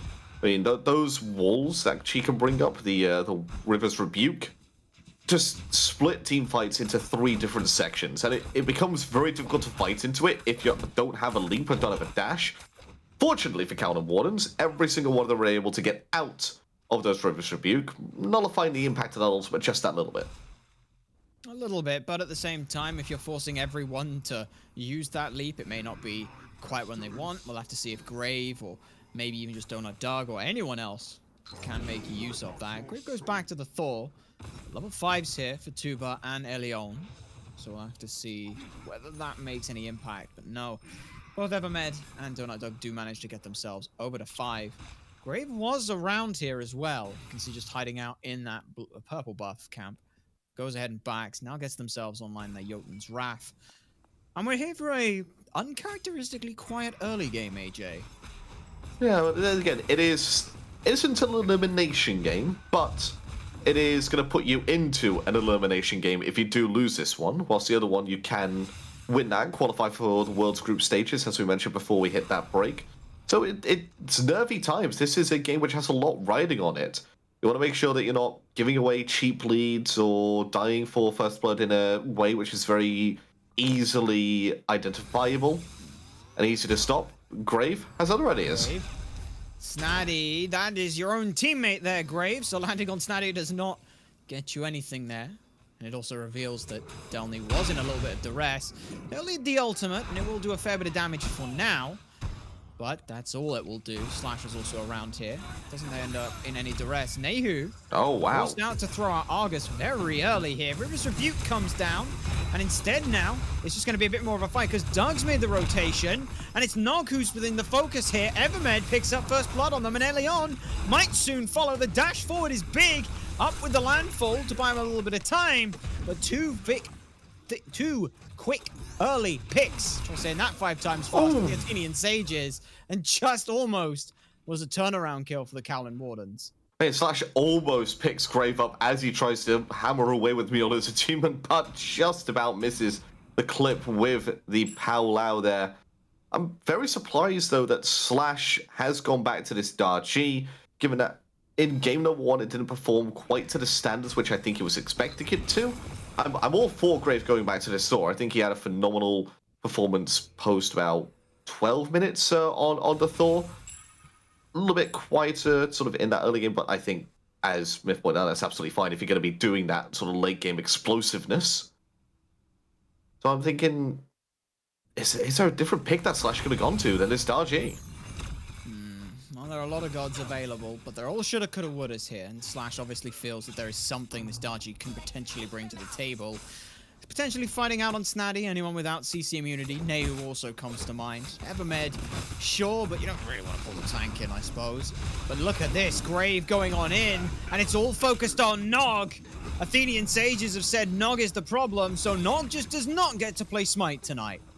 And that is a 3rd kill for the Athenian Sages, but the gold lead is non-existent. It is a dead even game 15. there. Experience. Yeah, it's nothing. There is 0 gold in the lead. There's about 200, maybe 300 experience as well. Tubahh. We're trying to get away from DonutDoug and Evermed here. Trying to wrap around the Slash. Comes to join in with him. We're trying to defend the shield buff. That's going to be the snap play there from Slash as Tubahh starts his approach. Goes on in. Gets a little bit of damage through, and the Impale as well. It's the early aggression that Tubahh wants to try and put out with this pick. So far, just Doug not playing it too panicky, just recognizing, hey, it's early game on her. I just need to weather the storm. If he gets ahead, that's expected. I just can't feed him that lead. Yeah, true. I think that's one of the main problems that a lot of people do face in ranked is when they are up against an Anhur, they feel like, okay, we need to play aggressive and shut down his early game. Oh god, he hurts a lot. Why does he hurt a lot? I've just given him 4 kills. Yeah, it's the same thing over to the solo side as well. Snaddy, I've said it so many times, Snaddy's had a really bad matchup. Snaddy's getting bullied out in lane and not having a fun time. Snaddy's not there for the early game. Snaddy has been consistently and constantly counterpicked and just found the time to make it worthwhile later game. So the Athenian Sages do kind of play this style of the early game doesn't matter. That said, they're showing that that may not always be the case as ELLEON gets under duress again, taking so much damage. Now Slash gets turned their attention on up into the Powwow. We will not find them much. Trickster Spirit away. So ELLEON does get a pull in onto Grey, but ELLEON may have got the wrong fish there. Almost dies, and nnog goes in aggressively as well, because look who's here. Delnnyyy's made the rotation, Snaddy falling in just behind. But the second he pokes his head round the jungle and into the mid lane, everybody's backed off, everybody's calmed down, no more fighting. And so the solo laners and even the ADCs return to their side lanes. And it almost sounded like the start of a nature documentary there. And there we see, after all the fighting is done, everyone returns to what they were meant to do. And there is the circle of life. We need a SMITE, like, National Geographic kind of thing of just watching players. Like, we've had the heat maps come out, and that's really cool. I just want to see, like, actual, like, and here we see the average ranked gameplay. Oh, it seems one of the players has stopped. Have they DC'd? No, they're just rage typing. Well, that's a quick mute for them, and so on. Sorry, I'm getting PTSD from his own ranked game now. Oh. And the probably stop mentioning them. And the supports have found each other in the jungle, and they display a show of dominance against each other. Mostly in so much as waiting for others to show up. ELLEON the first to back away in that instance. But even so, 10 minutes break across the board. It's about a 700 gold lead. Maybe half an item would be on the table, or the first tier, if it was just one person with the lead. But even so, that's not going to be the case here. ELLEON has been focused out a little bit, but it has mainly been nnog. And I've loved this change up here for the Sages. What do Kaolin Wardens need to do to counter what the Athenian Sages have started here? It's a little bit more difficult to say, because so far, Athenian Sages have been the ones that have been sort of the aggressive types. They were the ones that have forced all these fights. I think we need to see a little bit from Slash. This Dargy can snowball quite hard, and right now it's just been used for a bit of farming, been used a bit more passively. Just try and get a bit more involved in the game from Slash, I would say. Maybe we could see more of an aggressive play from ELLEON like we saw him do in game number 1, where he was jumping in left, right, and center. It seems that they're playing maybe a little bit fearful of the momentum that the Athenian Sages have brought from that game number 2, and it's showing a little bit. Just a touch here, but ELLEON is still at least pushing forward. Not too deterred. Still intrepid as ever. Evermed now finishes off the durable, not the durable drumstick. You got me saying it there. Good job, but it's the sturdy stew, which has already been finished off, which is always good to see how quickly those can get finished, especially for the support. They offer so much. Just that extra burst of protection for the team means that you can be just that little bit more aggressive, especially with Yemoja, because she can technically proc that herself with a Riptide. Well, and over in the jungle, we're seeing a contest going down over onto the Oracles, as Leon and nnog are able to fend off Evermed. No, Evermed actually steals one, so no vision is going to be granted there. Nice, easy split. I love it when the camps have a very obvious tell as to who's got what. So you can very easily say, okay, yeah, this team got it, that team got it, no team got it. Not like these other camps where it's very difficult to tell just from a minimap. Yeah, and if you're ever interested to see if the buff goes down and it's grey, that will be the Chaos side that has stolen that away or secured it for themselves. If it's got color, then it's on the Order side. That's your best little way to find that one out. So if anyone's interested in doing any of the casting stuff, now you know a little trick. As we find ourselves, again, like, it's been, what, 6-7 minutes since any kind of kills? Are we sure this is NA play here? This has gone from being like EU to EU. I'm loving this. No, this is... Don't drag EU down this slow. I'm not dragging EU down this road. Hey, I know you switched sides. I know you switched allegiances, abandoned the crown. But I'm not going to let you stand there waving your American flag across my proud British heritage, okay? My proud EU brethren. Look, my husband is American. I haven't switched sides. I just now live here. Is Kaolin Wardens steal away the Gold Fury? No. Let's get back on topic here. And that was just Desert's Fury. 149 damage is all you need. Just like that. That was River's Rebuke in an attempt, but unfortunately, Tubahh just does too much damage through the wall. Hey, how many steals have we seen this set alone? It's got to be a record for the amount of steals in just one set. Maybe not one game. Snaddy doesn't secure his own blue. That's going to be stolen away by Delnyyy. Will be. But look at this. Kaolin Wardens want to take a fight. They've got ELLEON and Slash. Oh, they know. Around the corner. It's on a ward, but Evermed knows, yeah. Well, there it is. They'll spring the trap anyway. Grave pulled back on through, but Slash can't find much damage in on them. Even so, and so they'll Trickster Spirit out. I think Slash actually took more damage than Grave did there. Yeah, Grave comes out a bit worse for wear, but I think he's absolutely fine with taking that damage. He's going to heal up just by being in the jungle anyway, thanks to that Eye of the Jungle, just be able to get a little bit of health back. He's going to be A-okay just to wander around and still farm up a little bit more. In fact, might go aggressive onto Nog a little bit. No, he's going to split the Oracles once again. Alright, no, he steals both of them. Athenian Sages secure the first vision of the game onto the Gold Fury. They do. And that's not too bad of a look for them. So if this game is going to go for the slow pace, and we are going to see that 5v5, and this does go towards the even stages, I've got to imagine that this is going to come down to a couple big team fights. And honestly, I couldn't tell you, and I'm glad this is why I'm a chair one, I couldn't tell you which one has a better team fight. My money says whoever starts the fight should be the ones ending it. I mean, for me, I have to look at the Athenian Sages as sort of the better team fights. I think in terms of ADCs, when it comes to late game, I think DonutDoug has more of an advantage than Tubahh. I think, personally, in a game, I prefer a Yemoja than I would prefer a Maui in a team fight, just because her ability to control space is a little bit better than a Maui's. When it comes to the mid laners, it's sort of a dead even, I would say. Junglers, always love a Thor on my team, just because of his insane initiation potential, ability to chase down kills. I'd say solo and maybe mid are the points where Kaolin Wardens might be a little bit stronger than the Athenian Sages and just God picks alone. But that just comes down, like you said, to a bit more of team fights just because of how even they are. At this point in time, there's another thing as well where I look at this, like, should either of these teams be trying to take these fights? Because not losing does not mean you are winning.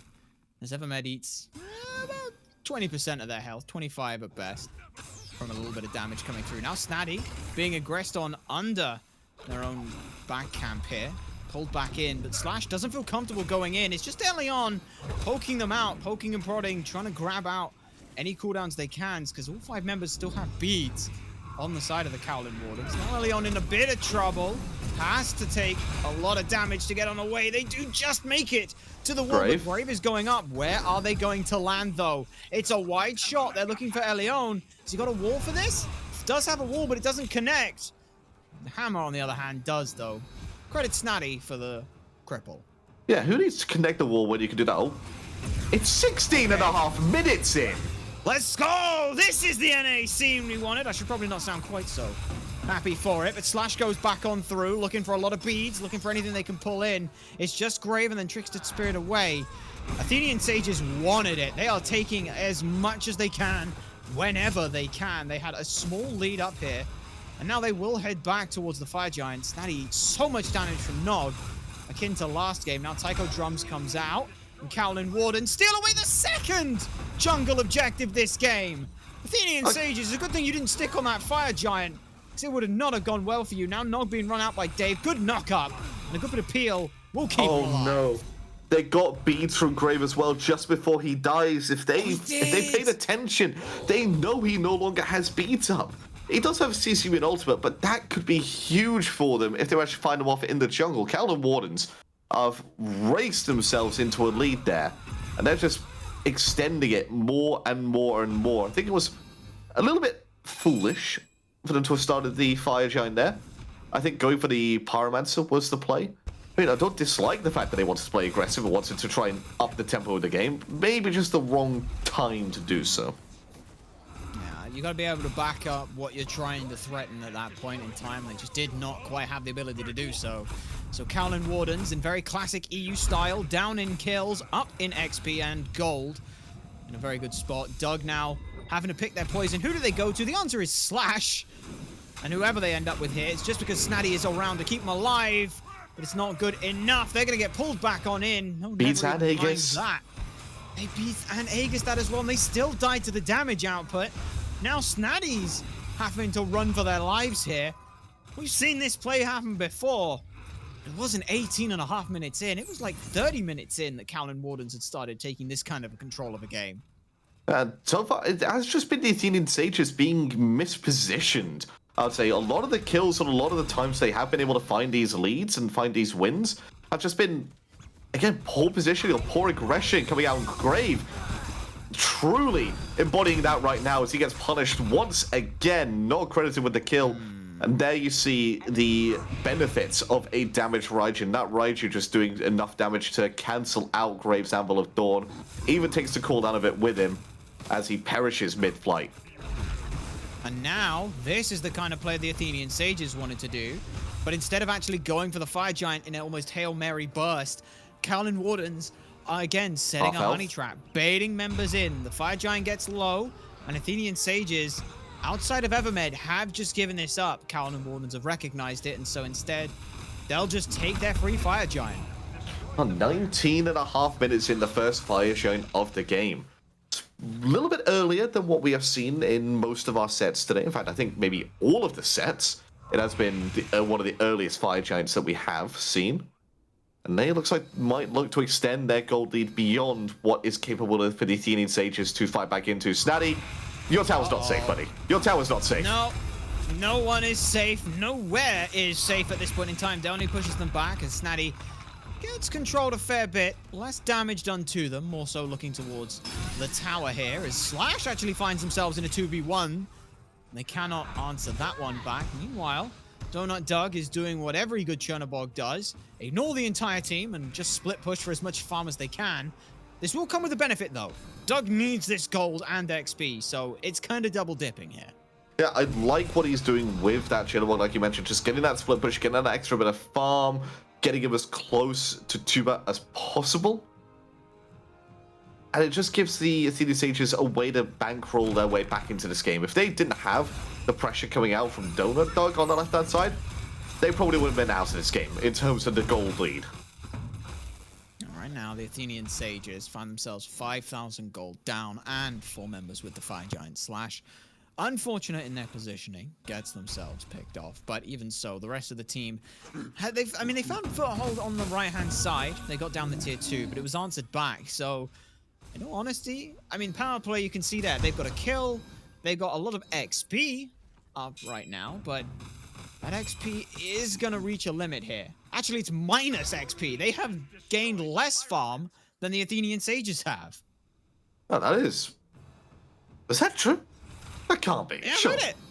Oh my god. Kaolin Wardens have got less gold and less farm with this Fire Giant. That's incredible work here, but now Delnyyy looking to try and keep a fight going here. Evermed pulled in very high up there. But unfortunately, for the Kaolin Wardens, they will be able to slip away. Fury is on the table if Kaolin Wardens want it, but I'm pretty sure with ELLEON jumping in this aggressively, they want the fight. I'm having a look at the player damage chance, which is very handily stood up on that left-hand side for us. Second from bottom, Slash.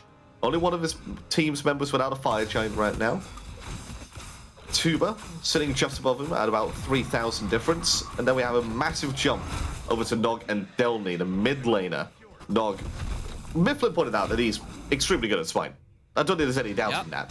And he's proving time and time again that maybe he should be in consideration as one of the next up-and-coming mid laners. in maybe not next season, but 2-3 seasons' time, could start to be pushing his way up into the SPL. I mean, we saw the Athenian Sages. The best fights they had is when they just absolutely dumpster dove onto Nog early on, CC him down, and throw everything they can into him, because the rest of the Kaolin Wardens, it's like, you've got a gun. What do? Do you punch the guy holding the gun, or do you disarm the gun? Nog is both in this instance. He is gun. Yes. Here's a gun holding another gun. So you get a 2-for-1 there. Because the rest of the Kaolin Wardens don't seem to have much.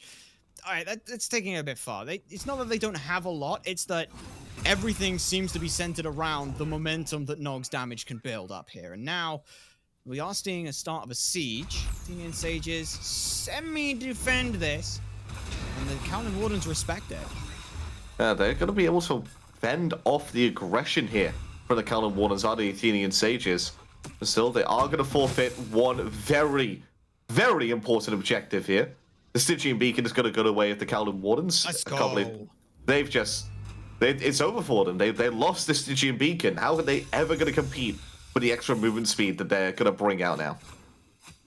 I mean, yeah, it's a bit of extra power, and that for me is always the big thing. I mean, it's bad enough that Delnyyy is giving them that with the Nike passive. Now they've got it doubled down as well.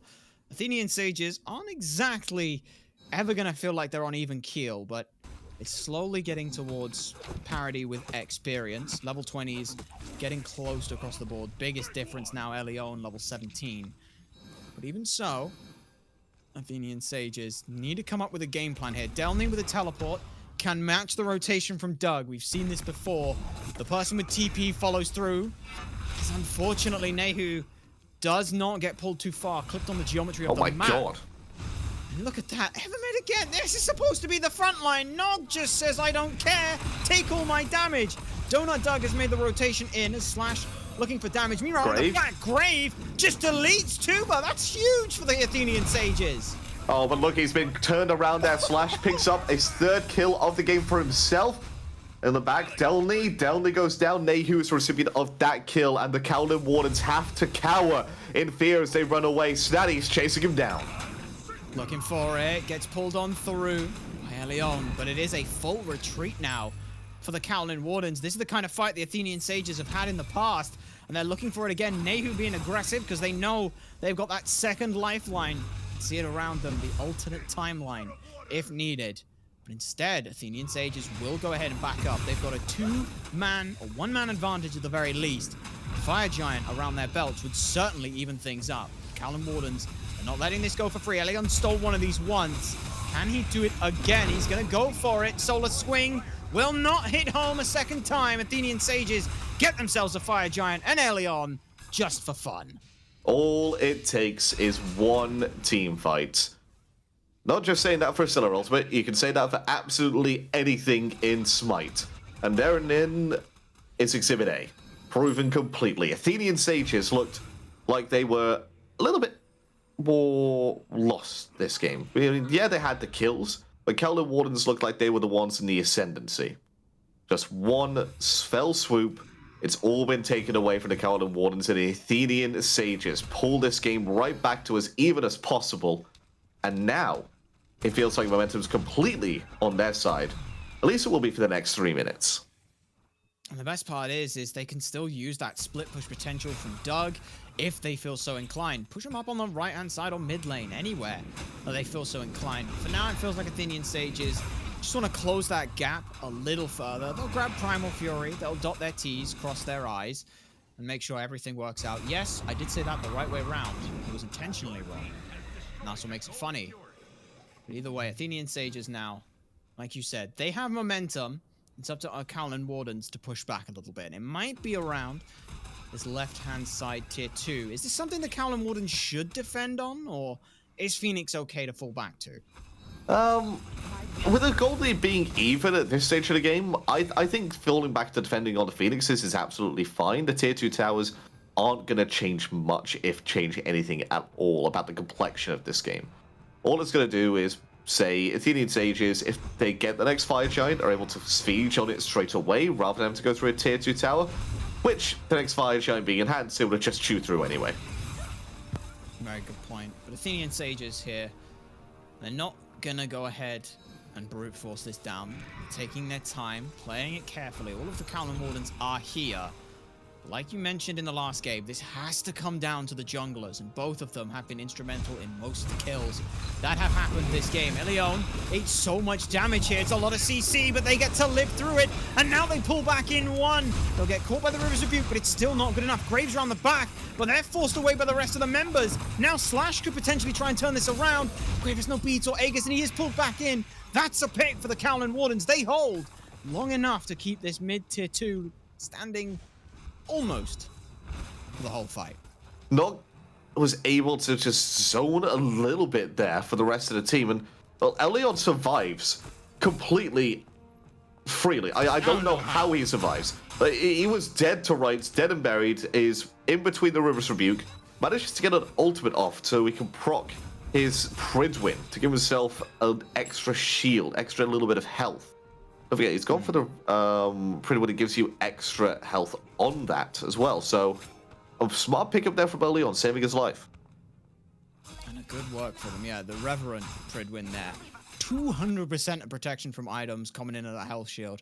And there are a fair few protections that ELLEON has throughout the rest of their kit. So certainly being beneficial for them. And in that last engagement, yeah, it felt like it was going back towards the sort of the Aphrodite play. Throw all the damage they can into ELLEON, worry about the rest of the fight. But like you said, nnog able to come up clutch in this fight. And Grave just couldn't find a home in the back, unfortunately, there. Oh, they're going to be setting up now for the next objective. Fire Giant's going to run out on them in the next, let's say, 10 seconds, more or less. And then it's going to be straight on to waiting that 1 minute longer before it spawns up, and that spawn, like I mentioned before, will be the enhanced fire giant.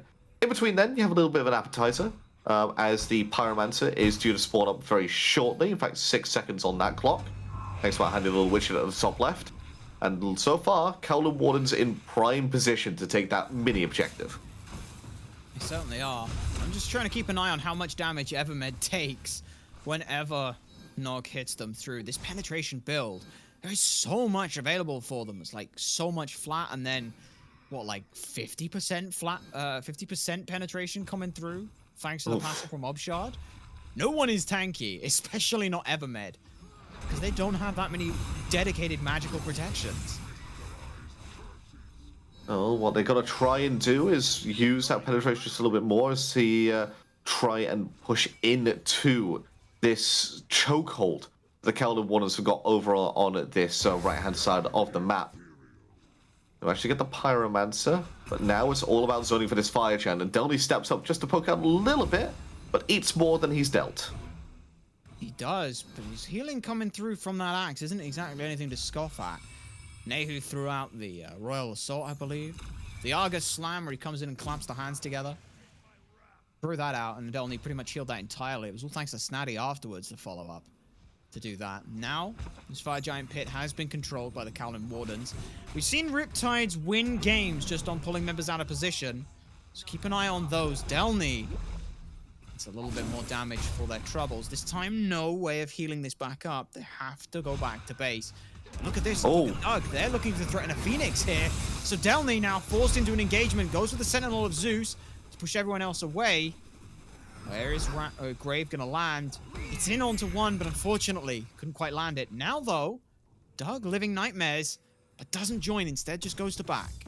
It could very easily be moving that way over to this right-hand side and started on 5 versus 4, but with members of his team having to back it as well, recognizes that it might be a little bit more of a death wish of a mission to have gone in there with his living nightmare. So wise decision to just hold on to that for now. He can use it at any point later in the future, but he might have to use it right now because Kaolin Wardens from behind are already half-elfing the Fire Giant. They are. Snaddy's the only one up here. Nayhoo needs to get in soon, but Kaolin Wardens have got themselves the Fire Giant, and Snaddy, all alone, ends up getting picked off. Now Nayhoo trying to disengage with Evermed. They will do so. They'll need a lot of damage, but that shield form blocks a lot of autos. Alternative timeline keeps one alive. Can you kill him again? So far the answer is no, mainly because no one is looking Nayhoo's way. The Kaolin Wardens clean up 2.5 with the alternative timeline as well. Oh, they've got to try and force an objective. They've got to try and force at least the base open in one of the 3 lanes. They're going to start off with this mid-tier 2 tower. So far, so good. Very easy, no objection there, even from the Athenian Sages. Get this mid-Phoenix. So you have to get this mid-Phoenix as an absolute minimum with this Fire Giant. You can see here, Delnyyy back on in forward. Grave on the left-hand side, looking to push on up, but cannot do so. Mid-Phoenix goes down. Look at this, Kaolin Wardens, they are hungry for more. They still see Snaddy's down for 7 seconds, and Nayhoo's out of this. They'll go ahead and rip the right side Phoenix down as well. That Titan is very exposed, and there's an Oni Fury just waiting to be picked up. And that is 2 Phoenixes down in the blink of an eye. All because Athenian Sages weren't around that Gold Fury. What about the Fire Giant, sorry. They were around that sort of Gold Fury area a little bit, a couple of them. And then they just never got back into position in time. All of that caused by just trying to get DonutDoug to be safe over on that left-hand side, when there wasn't really any need to. And look at the difference here. The Athenian Sages. Game 1, when Slash picked up this Dodgy, we were like, oh my god, look at all the beads. Look at how difficult it is to strip beads away when there are 2 Magi's bubbles as well.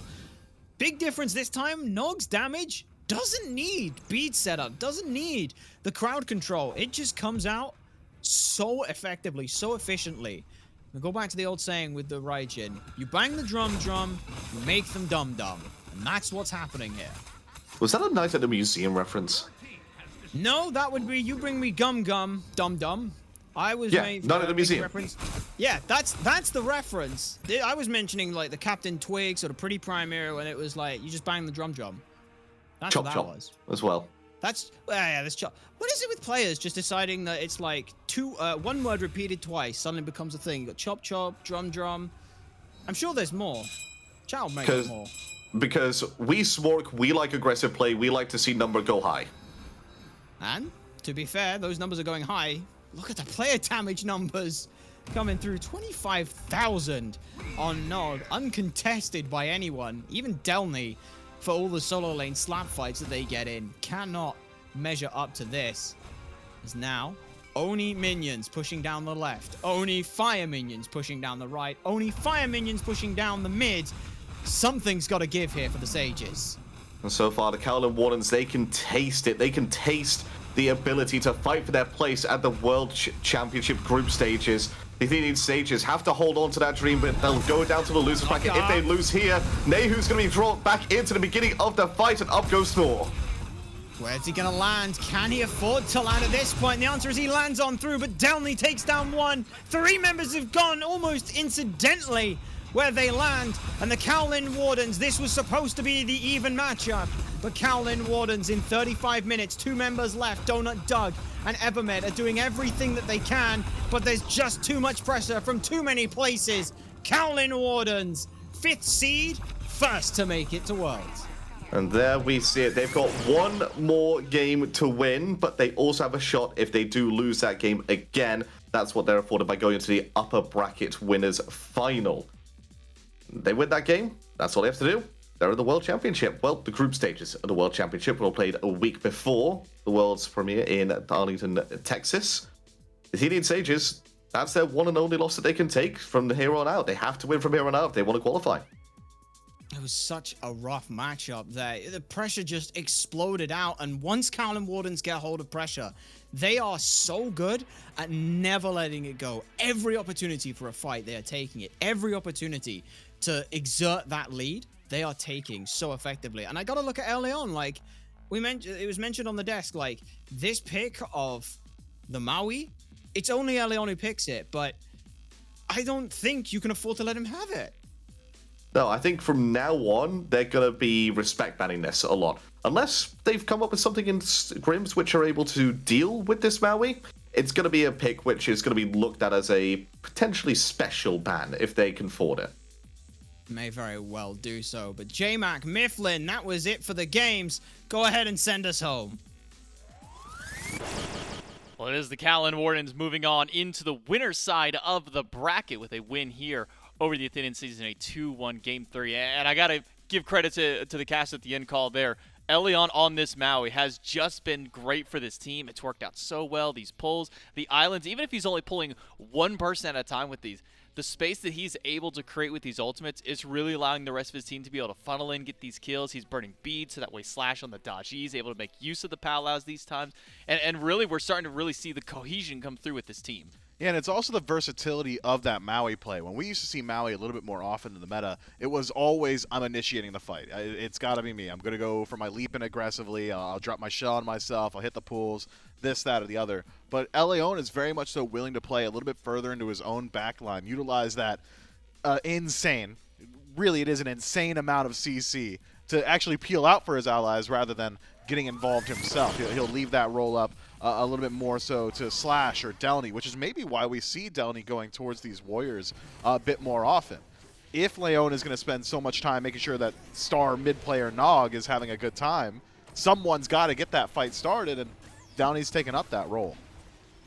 I did see great performance out of the entirety of the Kaolin Wardens team. This might have been the quietest game that Nog has had so far this weekend, and that's wild to say considering he still put out 32,000 damage on the Raijin. 2-2-7, not the flashiest of slash lines, but has really cemented himself as a top player here in the mid-roll in this SCC tournament. And you come into this year, people are probably going, who's this guy? Maybe SCC here and there? No one's really calling this guy's name. Jumps up in, all of a sudden everybody's going, wow, this guy's kind of good at what he does. And this set, I think, is a great step up for him to really show what he's capable of and the team that he really has around him as well. I think this Nike, while I was kind of questioning at first what value it really brings, it's this right here, the ability to jump into the Phoenix and tank, what, 3, 4, 5 tower shots and still have essentially full HP by the end of it. Or even the few times we've seen him caught out around the Fire Giant fights. It felt like he was under pressure trying to respond, perhaps to DonutDoug going for a split push, gets caught on his own back and says, well, here's the thing, guys. I actually happen to be Nike, so that HP bar you just burnt through, do it again.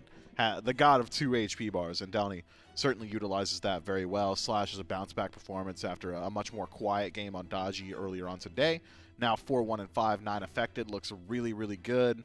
You already called it out, but the 32,000 damage from Nog.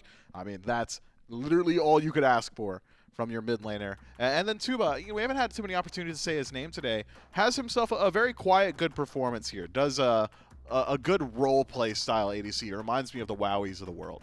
And sometimes you just need that person to sit back, play the role, get yourself to the late game, get those items online, and be your tower killer, because not everybody on that rest of that team is going to be able to jump in, kill those towers real quick. They're going for all the kills. Someone's got to kill the towers. Somebody needs to be there. Someone's got to knock these towers down.